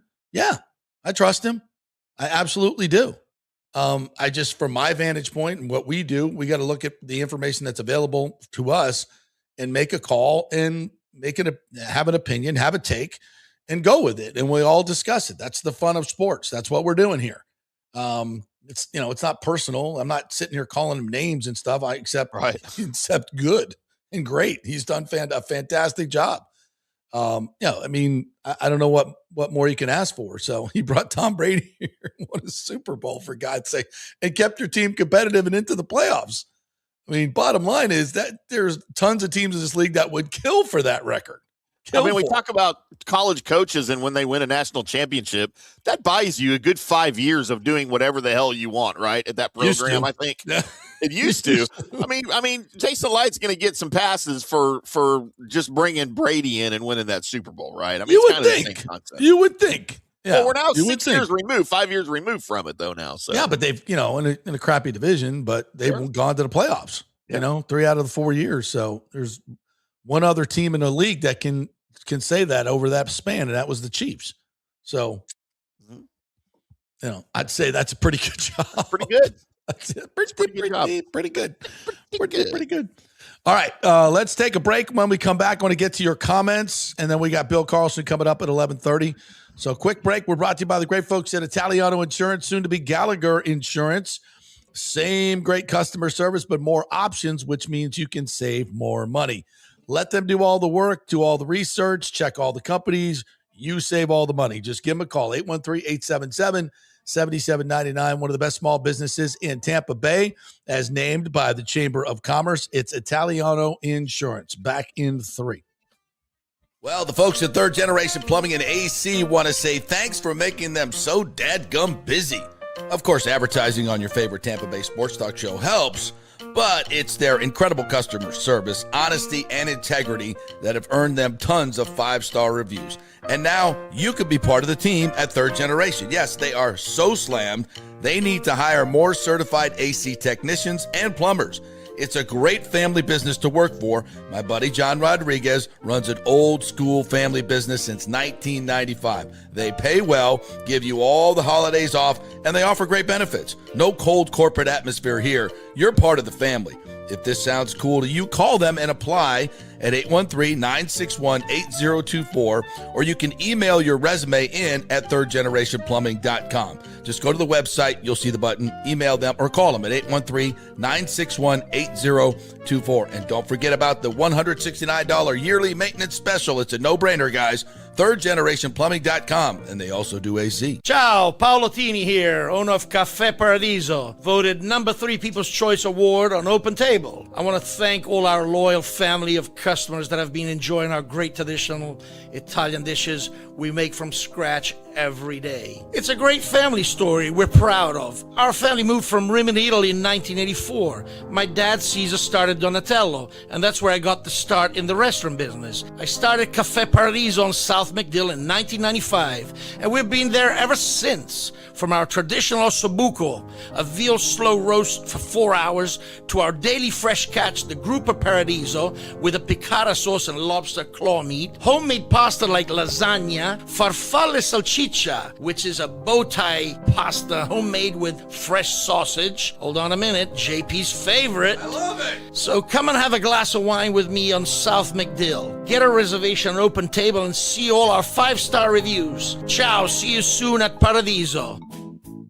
Sports fans, it's time to gear up. Head to fanstreamsports.com and check out our brand new merchandise store. We're talking bold t-shirts, 3/4 zips, hoodies, hats, mugs, and more. Everything you need to rep your favorite shows and your favorite crew. Whether you're rolling with the JP Peterson Show in Tampa Bay, From the Rough in Dallas, the Tim May Show featuring Clay Hall, or the Jeff Thidoff Show in Ohio, or any of our FanStream Sports original programming, we've got the perfect look for game day and every day. So don't wait. fanstreamsports.com. Click merch and grab your gear now. Wear the stream, live the stream, fanstreamsports.com. Welcome to Kingmakers, home of the JP Peterson Show studio and Tampa's premier business networking and social club for members only. By day, it's an exclusive, vibrant co-working space with a stylish conference room, focus rooms, a full production studio, and an in-house marketing team. And by night, Kingmakers transforms into a sports-centric social hub with a full sports bar, golf simulator, and exclusive events. For young entrepreneurs and seasoned professionals, it's the perfect place to work hard, play hard, and make big moves in Midtown Tampa. Close the deal, celebrate the win. Only at Kingmakers. Become a member today at kingmakerstampa.com. Your business, your club. Hey, JP here for my concierge medical professional, Chris Lugo, PA. You've heard him on the show for a couple of years where he shares invaluable medical, nutritional, and supplement advice. With Chris, it's like having a medical provider as your best friend. What I love about this concierge service is the convenience and support he offers. I can text or call him 24/7 with any questions or concerns, and he'll promptly call in a prescription if needed. No office visits or copays required. It gives me peace of mind knowing I have someone genuinely invested in my health, not just focused on insurance profits. And the best part, the Bay Area Modern Medical Center's personal concierge service is more affordable than you might think. Don't let insurance companies dictate your health care. Take control of your health and wellness today. Visit BAMMC.com for more information and to schedule your initial free consultation. Empower yourself and take charge of your personal health with BAMMC.com. Let's go. Right now, back to the show on FanStream Sports. Hey, welcome back to the JP Peterson Show, brought to you by the great folks at Pitch Roofing. We love those guys over there. They'll stand behind their work. That's the big thing about Pitch Roofing. They're here for the long term. So many of these roofing companies are in, they're out, they don't stand behind their work, and they do shoddy work. You want someone that's going to do quality work and be there to honor that warranty that you're getting. And those roofers are few and far between, but Pitch Roofing, that's what they're all about. So give them a call over there. Go to their website, check them out, get them to come out, give you an estimate, see how much roof life you have left. They'll explain the whole process to you, how it all works with insurance and everything else. And if there is a hurricane, you want to know who your roofer is going to be and be able to get on their preferred client list. That's pitchroofing.com. All right, Bill Carlson coming up here at 11:30. Want to get to some of your comments. Nathan Elliott says Tristan not practicing is why the defense looks so good. There is also something wrong with Gedeke. Nobody is talking about how he has looked at practice. I thought he's looked good, except maybe a few reps against Ruben Bain, which is also a good thing. Buckin says Quentin Williams is also better than Vita Vea. I don't know. I think it's pretty close. Don Pudge says $22 million is not too much for Godwin when the rest of the receivers are all on rookie contracts. It's a good point. Nathan Stout, good morning to you, said, Scott, instead of saying Baker didn't do this or Baker didn't do that, ask what quarterbacks would have been able to do what Baker did with the Bowles-Grizzard combo, bottom 5 defense and no offensive line. No, Scott admitted to that. He definitely admitted to that, and you're spot on. I agree. Scott just admitted it. Glazers are happy being middle of the pack. Can't be higher in the top 15 teams quarterbacked. Pathetic. That's from Rick. Aviation says, I saw the Raiders wanted to pay Mendoza over 5 years instead of all up front. Mendoza's team said they wanted to invest that money. I'm sure the Raiders were looking to do the same thing. Yeah, you see, that's something that's popped up. And it's weird. And the players aren't having any of that nonsense. We have a Rays super chat. I don't know if you got to Alex Nunn's super chat earlier. No, let's hit that up. Thank you, Alex Nunn, for your super chat and your subscription. So not only cash, but you're missing the key piece, new ownership. Babby alone has brought great vibes and truly involved in the team. Been years since Rays fans can say that. Oh, you are 100% right, Alex Nunn. You're nailing that. I think this new ownership group and what they've injected into the clubhouse, I think guys know that they're going to get paid instead of this, this finality of knowing that if you get really, really good, they're eventually going to trade you anyway. Guys can put down roots here. You see that with Caminero getting married. He's got a kid and being involved in the community. I think that makes a tremendous amount of difference. As I've said it for years and years when Stu owned the club, that it affects you and affects the players from a mental standpoint. And I think you're absolutely right. I think this new ownership group has done a hell of a job of, and giving them a few, you don't think these players are looking at these new renderings and listening to the stadium stuff? Of course they are. Of course they are. You think they want to be in the state-of-the-art stadium like other teams have. And there's a lot of other changes that have been made, upgrading travel and everything else that this ownership group has done. Just look at how they handled the Longo weekend. I mean, first class all the way. The old ownership group wasn't doing anything like that. This ownership group is paying homage to the players of the past. The old ownership group didn't do any of that stuff. So, yeah. And we talked about it at the time that, hey, this is probably a peek into the future of how the ownership's going to treat the team. 100%. Kurt Thorison, one of our subscribers, says, can you ask Mr. Carlson to comment on Miranda's outburst yesterday about the stadium? Yes, I will. I don't know if he will comment, but I will ask him. Today, B. Fit says, I agree. Jason is by far one of the best GMs in all of sports. I have a lot of respect for Jason. I think he does a great job. I disagree with the way he's handling these two situations, but we'll see how it ends. He's obviously trying to get the best deal for the team, and that's his job. And there's no urgency in the Vita Vea situation right now. 2 weeks from now, yes. But right now, no. He should, he wouldn't be practicing anyway. Vita right now, probably. Tampa Chris EV says, the Rays are a very exciting team to watch. New rules put into place a couple of years ago, and the Rays style of play makes for great TV. Yeah, they have taken advantage of the new rules tremendously well. No question about it. The speed, taking bases, small ball / smart ball. Yes. Michael LaRue says, Bucs have 3 interceptions off Geno Smith so far today. I'm telling you. The reason the Bucs offense has struggled a little bit is because this defense is much better. I believe that. You know what? Let's just throw Todd Bowles another 4-year extension. Let's just do it now. Get it out of the way. Hold up on that deal. All right, we're going to take a quick break. When we come back, Bill Carlson's going to join us, Tampa City Council. He has a new and improved win-win-win financial plan for this stadium deal, and I can't wait to hear all about it and where this is going. Quick break, back in 3 minutes with Bill Carlson. Stay with us. JP here for Genesis of Tampa and the Murphy Auto Group. I think the best way to experience a business is to use that business, and I just did at Genesis of Tampa. Just bought a GV70, a 2023, and it feels and drives all new. It's an absolutely fantastic car. The technology, the comfort, And the price, absolutely outstanding. Frankly, I never thought I could get into a car like this, but they made me a deal I could not refuse.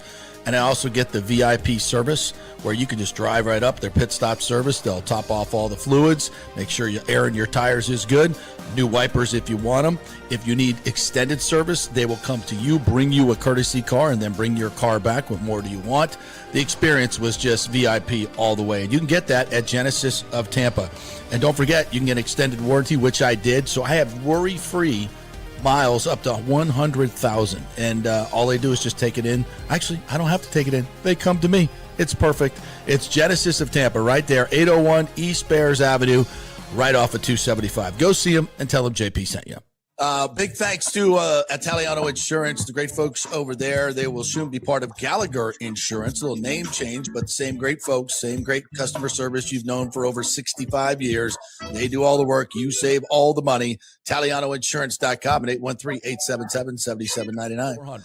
Hey, the Golden Diamond Source wants to be your family jeweler. So don't wait any longer to find that one-of-a-kind perfect engagement ring for that special someone in your life. At the Golden Diamond Source, they can design anything you want personally. The Golden Diamond Source can help you trade in your old broken jewelry and use it towards a new purchase as well. And with gold prices at record high, now is the best time to do it. They only sell natural diamonds at the Golden Diamond Source. So if it's a real love, it should be a real natural diamond. Don't start your relationship with a fake diamond. Bad idea. And with the Golden Diamond Source first-time buyer program, you can learn all about the 4 C's in all the different shapes and styles. And they are able to show you a huge selection of inventory to choose from. And don't forget, 0% financing for up to 5 years. If you finance $5,000, it's only $83 a month. Make sure it's a Golden Diamond Source Diamond, 3800 Almerton Road, always online at goldendiamond.com. It's a love you give only at Golden Diamond Source.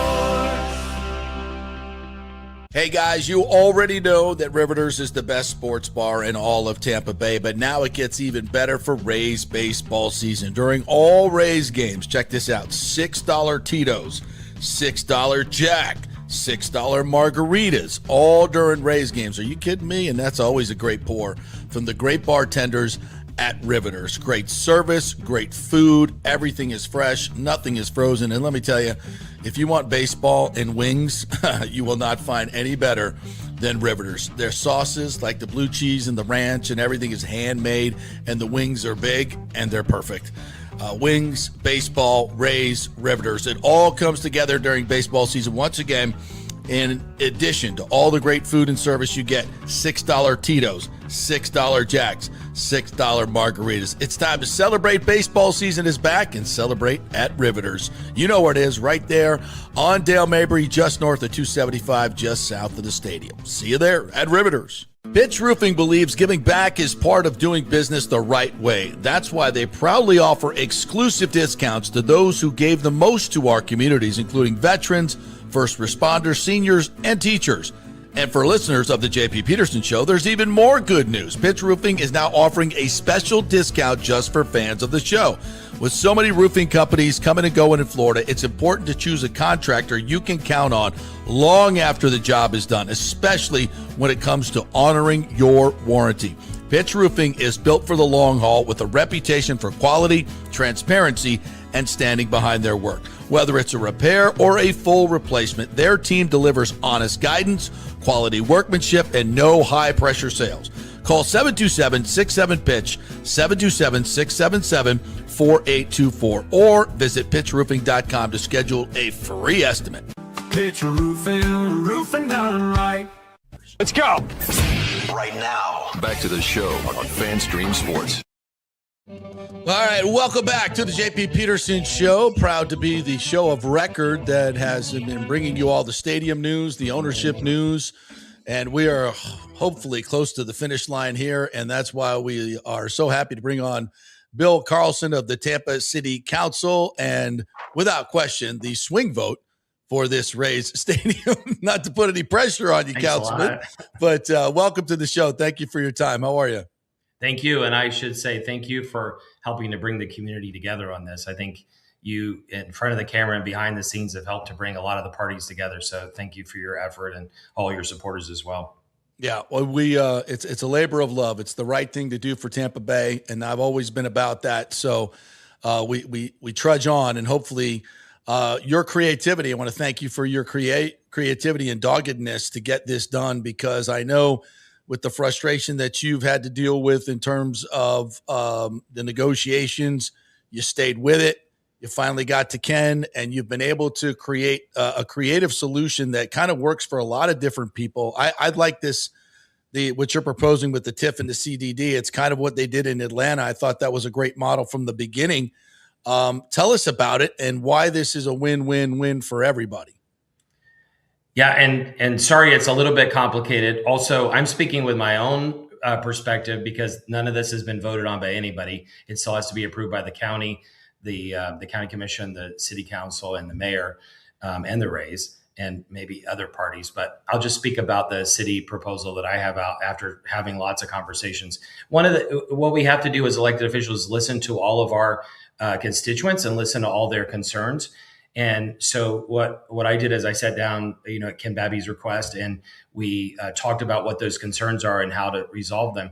The biggest concern we have in the city of Tampa right now is that we have more than 15 years of deferred maintenance on roads and sidewalks, parks, and flood prevention. And those are the big concerns that people have, even though it may sound like it's something small for people who are driving the roads and taking their kids to school. It's a big concern. Yeah. So what we've done here is we've figured out a win-win where we don't have to take tax money away from anything else. And instead we can create a $1.5 to $2 billion fund to pay for those infrastructure items. If the deal doesn't go through, there's no money. And the idea is that the only way we could get money is through massive grants, which are not coming, or we have to raise taxes. And there's no interest in raising taxes. And so this solution really is built around how can we solve the problems that the broad community is facing while at the same time give the Rays a permanent home. This is the key. What you just said is without this deal, you can't get this $1 to $2 billion unless you raise taxes. Correct? I want to reiterate that. Right. And some of the meshing about it in the beginning was using economic impact numbers and all that, and you can add that on top. But the way the deal would work is that we got rid of CIT, which was a part of this deal. So now we're not pulling money away from anything else, and we're focusing only on property tax within the area. And remember, the original proposal was that they would use the Drew Park CRA. The Drew Park people said, we want to control our own destiny. We don't want the Rays to control, quote unquote, our money. So what we did in working with the Rays and the county is we've agreed to set up a TIF, which the CRA is a type of TIF, but this will be a separate one just for the project. And then we'll move the border of the Drew Park CRA so Drew Park can control its own destiny. And not only that, but we're proposing extending their lifespan from 8 years to 30 so that they'll be able to control their future way into the future. So that gives Drew Park and West Tampa some comfort. There's still some issues that we need to work out in West Tampa, but they're excited about that. And then through the property tax that will be generated in the TIF, it'll be split by the county, the city, and a CDD. You mentioned a CDD is a community development district. That's an extra layer of protection for the public. So no money is going directly to the team or to the development. It's only going into the CDD. The CDD is a government entity that has lots of public oversight so that the money can't be spent in the wrong way. And it will only be able to be used on government-owned facilities. So roads, sidewalks, sewer, water. The ballpark also will be owned by the county. That's right. It won't be going to any of the private sector projects. It won't be used to subsidize hotels or offices or anything else. It will only be used for infrastructure. And with that investment of the CDD, at the end of it, all that infrastructure will be owned by the city, county, or the state. And then what I'm proposing is the city's share of that would go into what I'm calling an infrastructure trust fund to build up to spend on infrastructure throughout the city, like roads. And then since we have the CRAs open, that's community redevelopment areas, the downtown one has been a success. There's lots of money in it. Let's take half that money. With the other half, they'll still have more than any of the other CRA districts to invest in downtown. So downtown's not going to get left out, but we'll take half of it and put that in the infrastructure trust fund to be used citywide. So if you do behind the napkin numbers for what could come out of the TIF and what will come out of the downtown CRA, it adds up to somewhere around $1.5 to $2 billion over 35 years. That's $2 billion that we would not have unless we raise taxes. And it will only be spent on things like roads, flood prevention, sidewalks, etc. And then one extra thing we put in, since this really is a deal between the county and the city, not between the city and the Rays, is we also put in a proposal to extend the East Tampa CRA for 30 years. Because of all the CRA districts, East Tampa is the one that really needs to continue to have an opportunity to develop over the years. And that's the Ybor area, East Tampa? East Tampa, it's north of Ybor City. Okay. North of Ybor City, east of 275. Right. And Ken Babby has told me that he's on board with this. And can you get all this done before August 27th, a vote? Yeah, so we've been talking about this for a couple of weeks. We worked out these elements almost in the very first meeting I had with Ken. And then a few days later, we had one that included Bonnie Wise from the county and also Harry Cohen, one of the county commissioners. But since then, we were ironing out the details. What we agreed is that before the county rolls out their deal, which is separate from the city, that they would give me a chance to roll this out. That way I can hear feedback. If you have constructive feedback, please email me at bill.carlson@tampa.gov. And there might be some ways to tweak it. You see on Twitter, people are saying, hey, you need to have this guarantee and that guarantee. Some of that will be worked out in the final contract. But I'm taking a few days to take feedback from the public. Most of it has been positive so far, but on the negative, we can learn from it. Yeah. And then that input will be put into the draft document. And then I'm encouraging them to get a draft out sometime in the next week and then spend a few days getting feedback from the public on that. And then once the feedback from the public comes in, then they'll put the final document forward. They want to hit the end of August. And right now, as long as we have the public participation, I don't see a difference in that. And Ken has said that it's been a benefit to him to hear from the public. Now, instead of trying to shove something through, what we've done is in the last few weeks is we built a coalition in the community where we've answered people's questions, tried to show them how they can benefit from it, even if they don't like baseball, or if they think it's not going to directly benefit them. And now if it goes through, which I think it might, then hopefully more people in the community will be proud of it and not think that it was a boondoggle of some kind. Yeah, I agree with everything you just said. It all makes sense. And just to reiterate, that property tax would not be available unless we build this monstrosity around the Rays, which, by the way, does the city council notice that Dallas is doing the same thing with the Stars? By the way, they got that deal done in a week in Plano. And there are actually 50 of these entertainment districts anchored by sports stadiums that are either have been built or going up around the United States. I mean, this is where it's going, and it's also happening worldwide as well. This is the trend. And I know you get it. Does the city council see this and know that if we don't do this, we're the laughing stock of the world, number one. And number two, it's going to another city, probably Orlando, that's going to get all of these benefits. Do they see the trend that is enveloping every other city in America? Because of sunshine, I'm not allowed to talk to my colleagues outside of the meeting. But I think they get it from what I've seen across the day. As unfortunately, the first meeting that all of your followers saw was a meeting where the administration essentially blindsided us on the documents. We had them for a few days. We did not have a chance to discuss them before. So what you saw is us talking about them for the first time because we'd never met before because of sunshine. And I think everybody gets it. There are at least a couple folks who are going to vote against it, but that doesn't mean they don't see the potential for it, I think. But now you have the reasons to keep baseball. You have the reasons to have a real estate development. You have the economic impact numbers. But what we've tried to do in this part of the deal is find out how do we answer the questions of everybody else in the community. Right. And I think we've done that, and we're bringing a lot of people along in it. And the more we can build consensus in the community, it helps eventually for the team to build esprit de corps. And that's something that the team by itself has been able to do, especially by winning so much.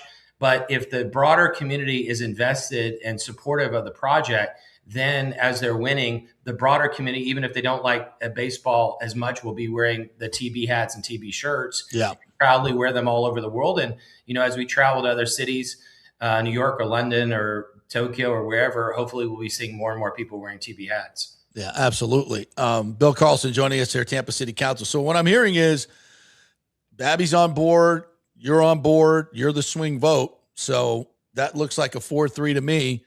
County's good. You guys will vote first. Conceivably, August 27th, you guys could vote first. the county could follow, and by the end of August, this deal could be done? So the steps that still have to be done, the reason why I want them to send out a draft in the next few days is because the worst thing to do is get all the opposition at the final meeting itself. If we end up with 300 people protesting, that shows that we didn't do our job. We need to hear all the opposition first while we can still tweak it, because if we end up just at that meeting like we did with the MOU, it's impossible to change it. At the MOU, so are you going to have a public? Sorry to interrupt. So you're going to have a public input meeting? I'm not having a meeting, but I'm doing lots of interviews and I'm giving out my email address. If people have feedback, they can email me. If they want to talk to me on the phone, they can. But what's up now is that when we get the draft, then I'll be able to see what the details are and make sure that everything is in there the right way. And if I or anybody else have additional questions, we can answer them. And then we still need to get 4 votes of city council, and we need to get the mayor's approval. In theory, we could pass it with 5 votes, but I don't know how many votes we have right now. And I'm hoping that because the broader community now is becoming more supportive as they understand the benefits to them, that maybe we'll get more than 4 votes. I know there's stuff going on between the council and the mayor's office. There was threats of a lawsuit last night or yesterday in yesterday's meeting. Could that in any way interfere with the mayor supporting this, since it's, quote, your idea?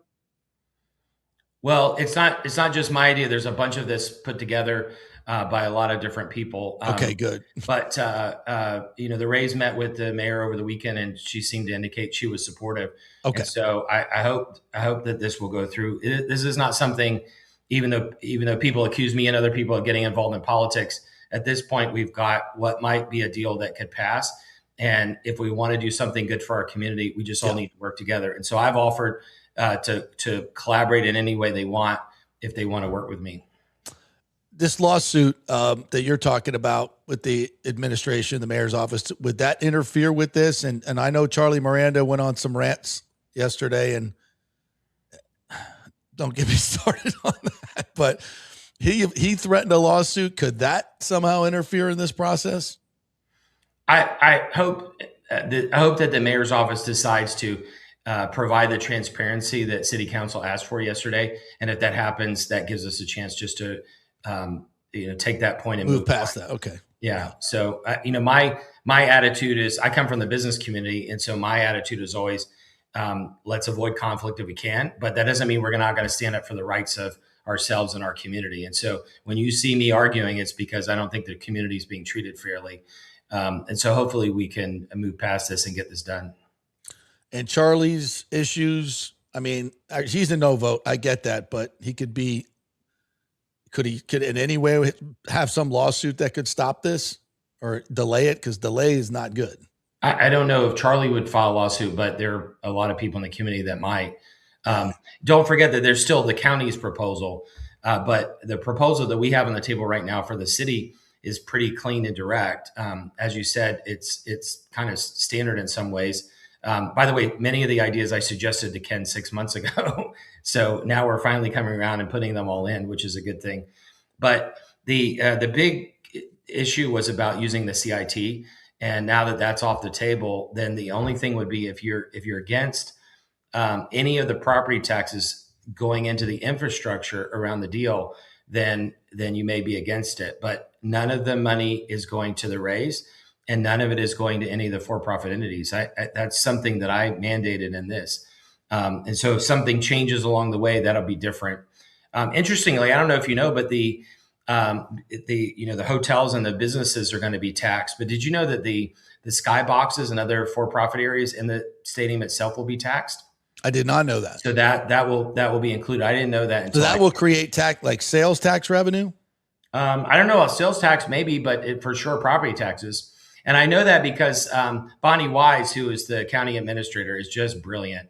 And she's great to work with. She is, yeah. When you see the ideas she's come out with, they're just fantastic. And I should give credit here. I know you know Ken Hagan very well. I stepped into this in the last couple of weeks, but Ken's been leading this for like 20 years. Yes, he has. And the other county commissioners have been working hard. They've been taking a lot of political heat.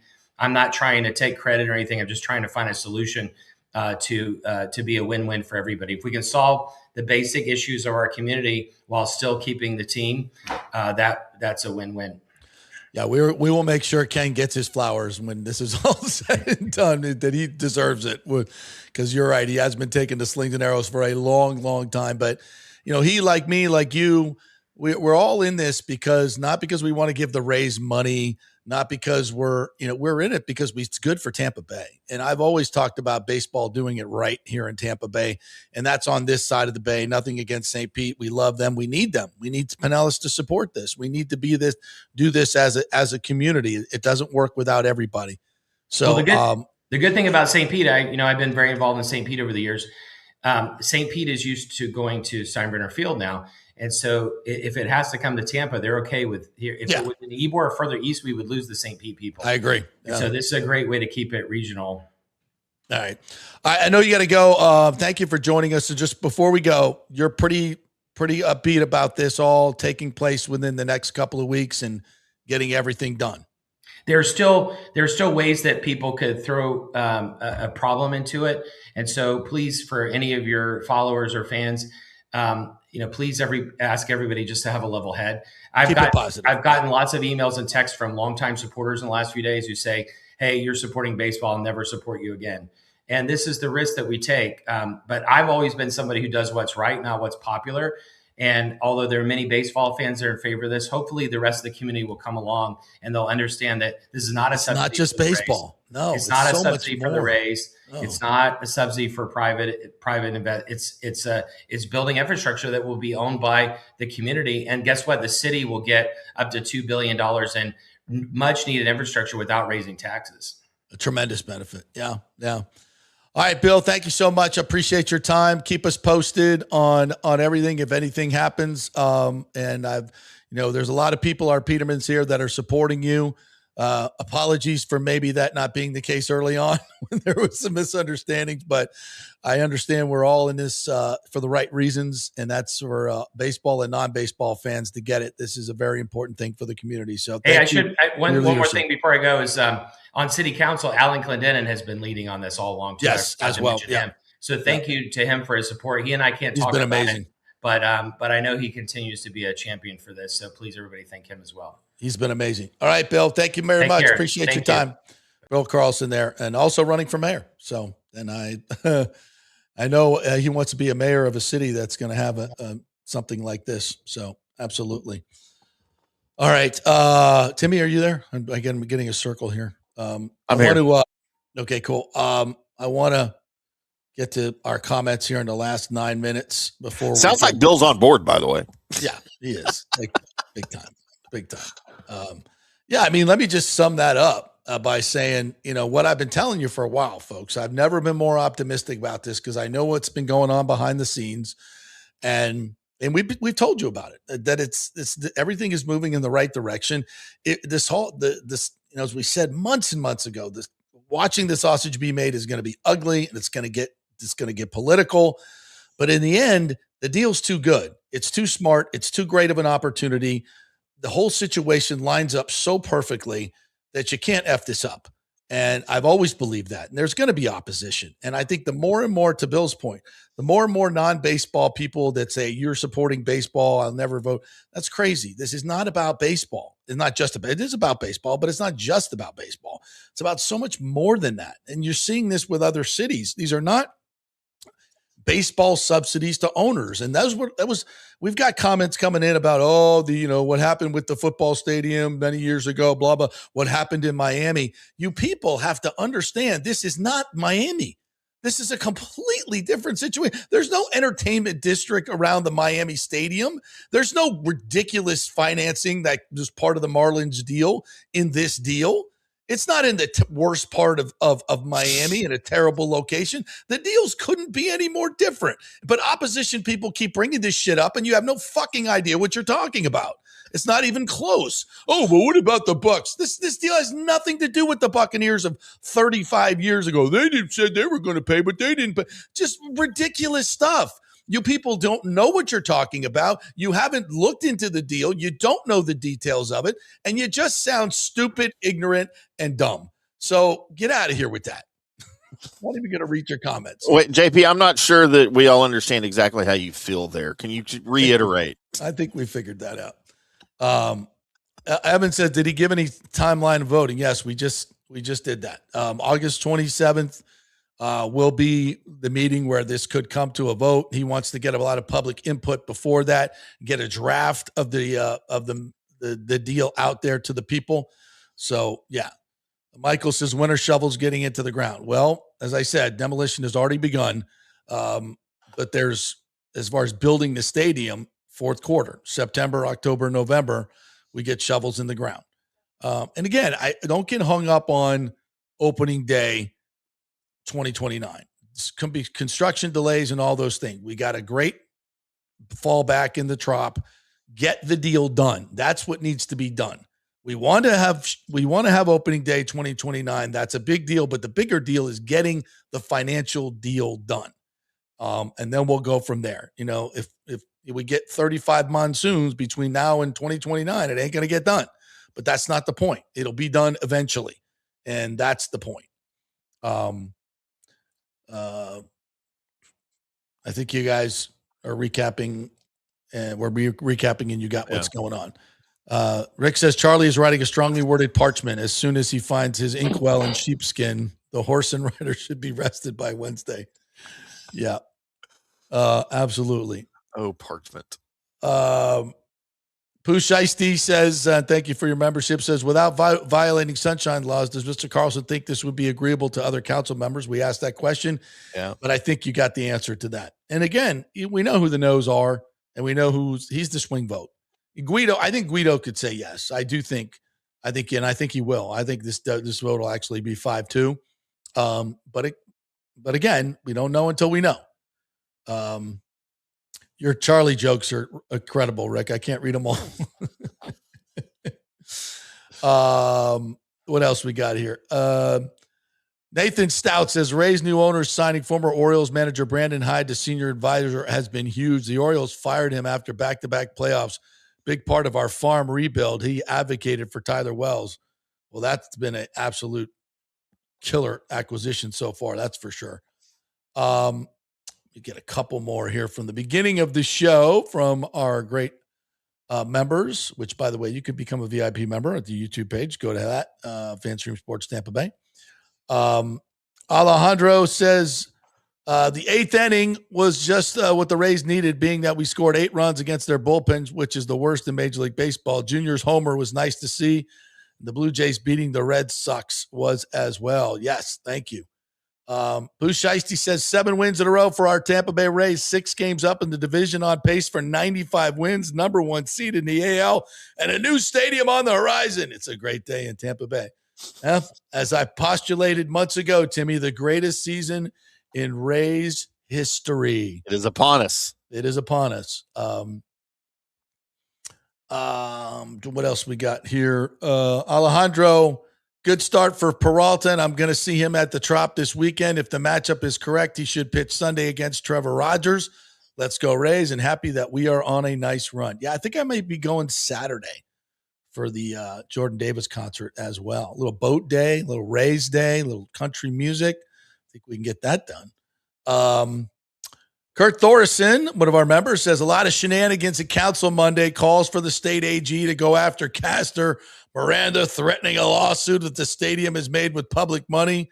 What a day. I think we're all through that though. You know, again, it's ugly watching it.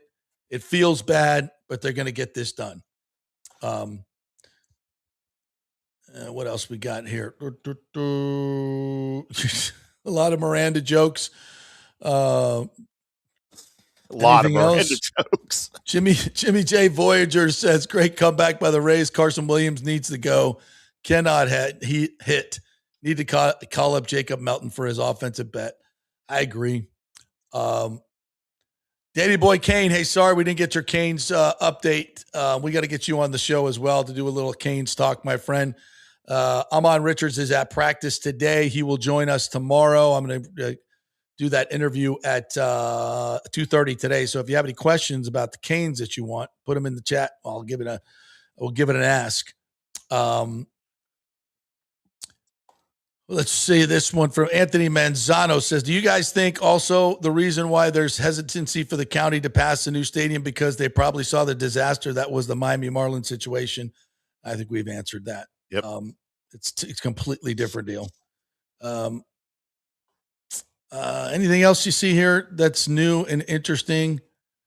Lots of funny stuff. I'm just, I'll start there. Yeah, I'm sorry we don't have time for all the great jokes here, guys. Good, you are funny, and everybody reads them, so they don't go to waste. Alex Hunt says, get a stadium deal done, win the AL East. That's the real story, 100%. I wanted to talk about this real quick, too. Did anyone see the outrageous ruling in the Red Sox-Jays game? Timmy, did you see this? Yeah, I sent it in our chat last night. Yeah. It's, You want me to pull the video? Sure. Yeah. We got time for that. This is, unlike, how many gazillion baseball games have we watched? And some days it's just like, I've never seen that before. First of all, we got runners on first and third. The stadium scoreboard says 2 outs. There is 1 out. So the stadium scoreboard is wrong. However, the stadium scoreboard was changing to 1 out mid-play. They changed it mid-play while the ball's in play. So by the way, players don't go by what they see. In terms of like what happened on the field, they look up at the scoreboard like everybody else because they forget. And they saw it. So the runners pop fly to center field if you want to run it. Yeah. The runners acting like there's 2 outs. Can't really see the runners. They're running like it's 2 outs now. Okay. And the outfielder, I think, thinks it as well because he's not throwing it home to get the guy tagging up. He throws into second base, and the Red Sox forgot how many outs there were, and that winds up a double play and a base running mistake. Both runners. Wow. The scoreboard had 2 outs. Scoreboard did have 2 out. But somebody got fired. Use that as an excuse. The Red Sox went out to start to get ready. Even the umpires like, I don't know. The umpires, Lou, huddled this together. game delay was Now 15 minutes. Schneider, the Toronto manager, they have already talked with Tracy. The minute this ball is hit, both runners are taking off. Not only both runners, but look at Valenzuela and Woods Richardson. He felt there were 2 outs. Are they going to put the runners back?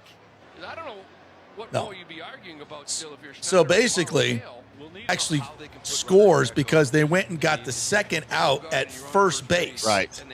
Because the other team left the field. So I think in a weird way, it's like an algebra or trigonometry formula. You have to like unwind it like multiple different layers. Okay. This is great. We have a time play, meaning when the third out was made at first base with the runner not tagging up. The runner that was on third base also did not tag, but crossed home plate before the third out was made at first base. The run's going to count. So that is a time play. We are going to New York to do a rules check. There is a timing rule. There's a chance that they're going to. So they get this. I think they get this right. Well, I know they. Yeah, they do. They got it right. But it's bizarre. Right. And what was it a 1-run game? I didn't see the final. I didn't see the final either. But that is the most bizarre thing ever. So many people screwing up here that it just So if just one Blue Jay would have stayed on the field, they could throw him the ball and he could tag the base and it would be out and no runs. But because they all left the field. After calling New York, getting it all straightened out, the run is going to score. 2 runs for Toronto, 1 run for Boston. Bizarre. That's as strange as it gets. That's the rule. That is as strange as it gets. That is the craziest thing I've ever seen. I sent that in our chat it was late last night. You probably sleep, but no, I saw it. I was watching. They had it on SportsCenter as well. So yeah. Rick says the Red Sox were looking at the wrong iPad. I mean scoreboard. Got to listen to the trash can. Yeah. Joe is right. If that Toronto had gone to third base first, they would have stopped Boston from scoring on the appeal play. Absolutely. Yeah. So it just tells me that they look up at the scoreboard as well and don't keep it in their head. Like, by the way, another Bucs Jets fight. We're up to 5 total fights now. How about that? Sweet. So that, I mean, this is what these joint practices have become now, because as much as the coaches will say, "Oh, I don't want you guys fighting. You'll be thrown out of practice." They all want to be the most physical, badass team, right? Yeah. So the players know, especially fringe players know, if you want to get noticed, get in a fight, and that's what we get. So we're going to be talking about preseason games going away and joint practices taking up for them. But this is, they got to figure something out here, because this is, untenable to have these fights all the time in freaking practice. But you'll love to see it if you're a Bucs fan, because your defense definitely needs to have a little edge to it. Like, why would the Jets and Bucs hate each other? Like, what's going on there? This is so weird. They don't. It's just guys trying to make a name for themselves. That's what I think. So one way to get noticed. Yeah. They like guys with fight, right? As long as you win the fight. If you get your ass kicked, then you're going to get noticed too. That's a problem as well. All right. Thank you guys for joining us. Big thanks to Bill Carlson. If you missed anything, you can always go back and watch on YouTube. You can go watch on Twitter, Facebook, also on the podcast as well. And you can fast forward, go to anything you want. It's all marked in there. So on demand, you can listen and watch any way you like in all those different places. Go Rays tonight, 9:40 against the A's again. And, God, can you imagine if they can sweep this whole freaking road trip? That's just absolutely unbelievable. Big O show coming up? Big O show coming up at 12:30. So we got all this. He's got lots of stuff coming up. We're going to talk about the Red Sox cheating scandal, talk about the Rays and how they're doing this and winning, and what the future looks like down the stretch. All that and more coming up on a Big O show right here at 12:30. We'll see you then.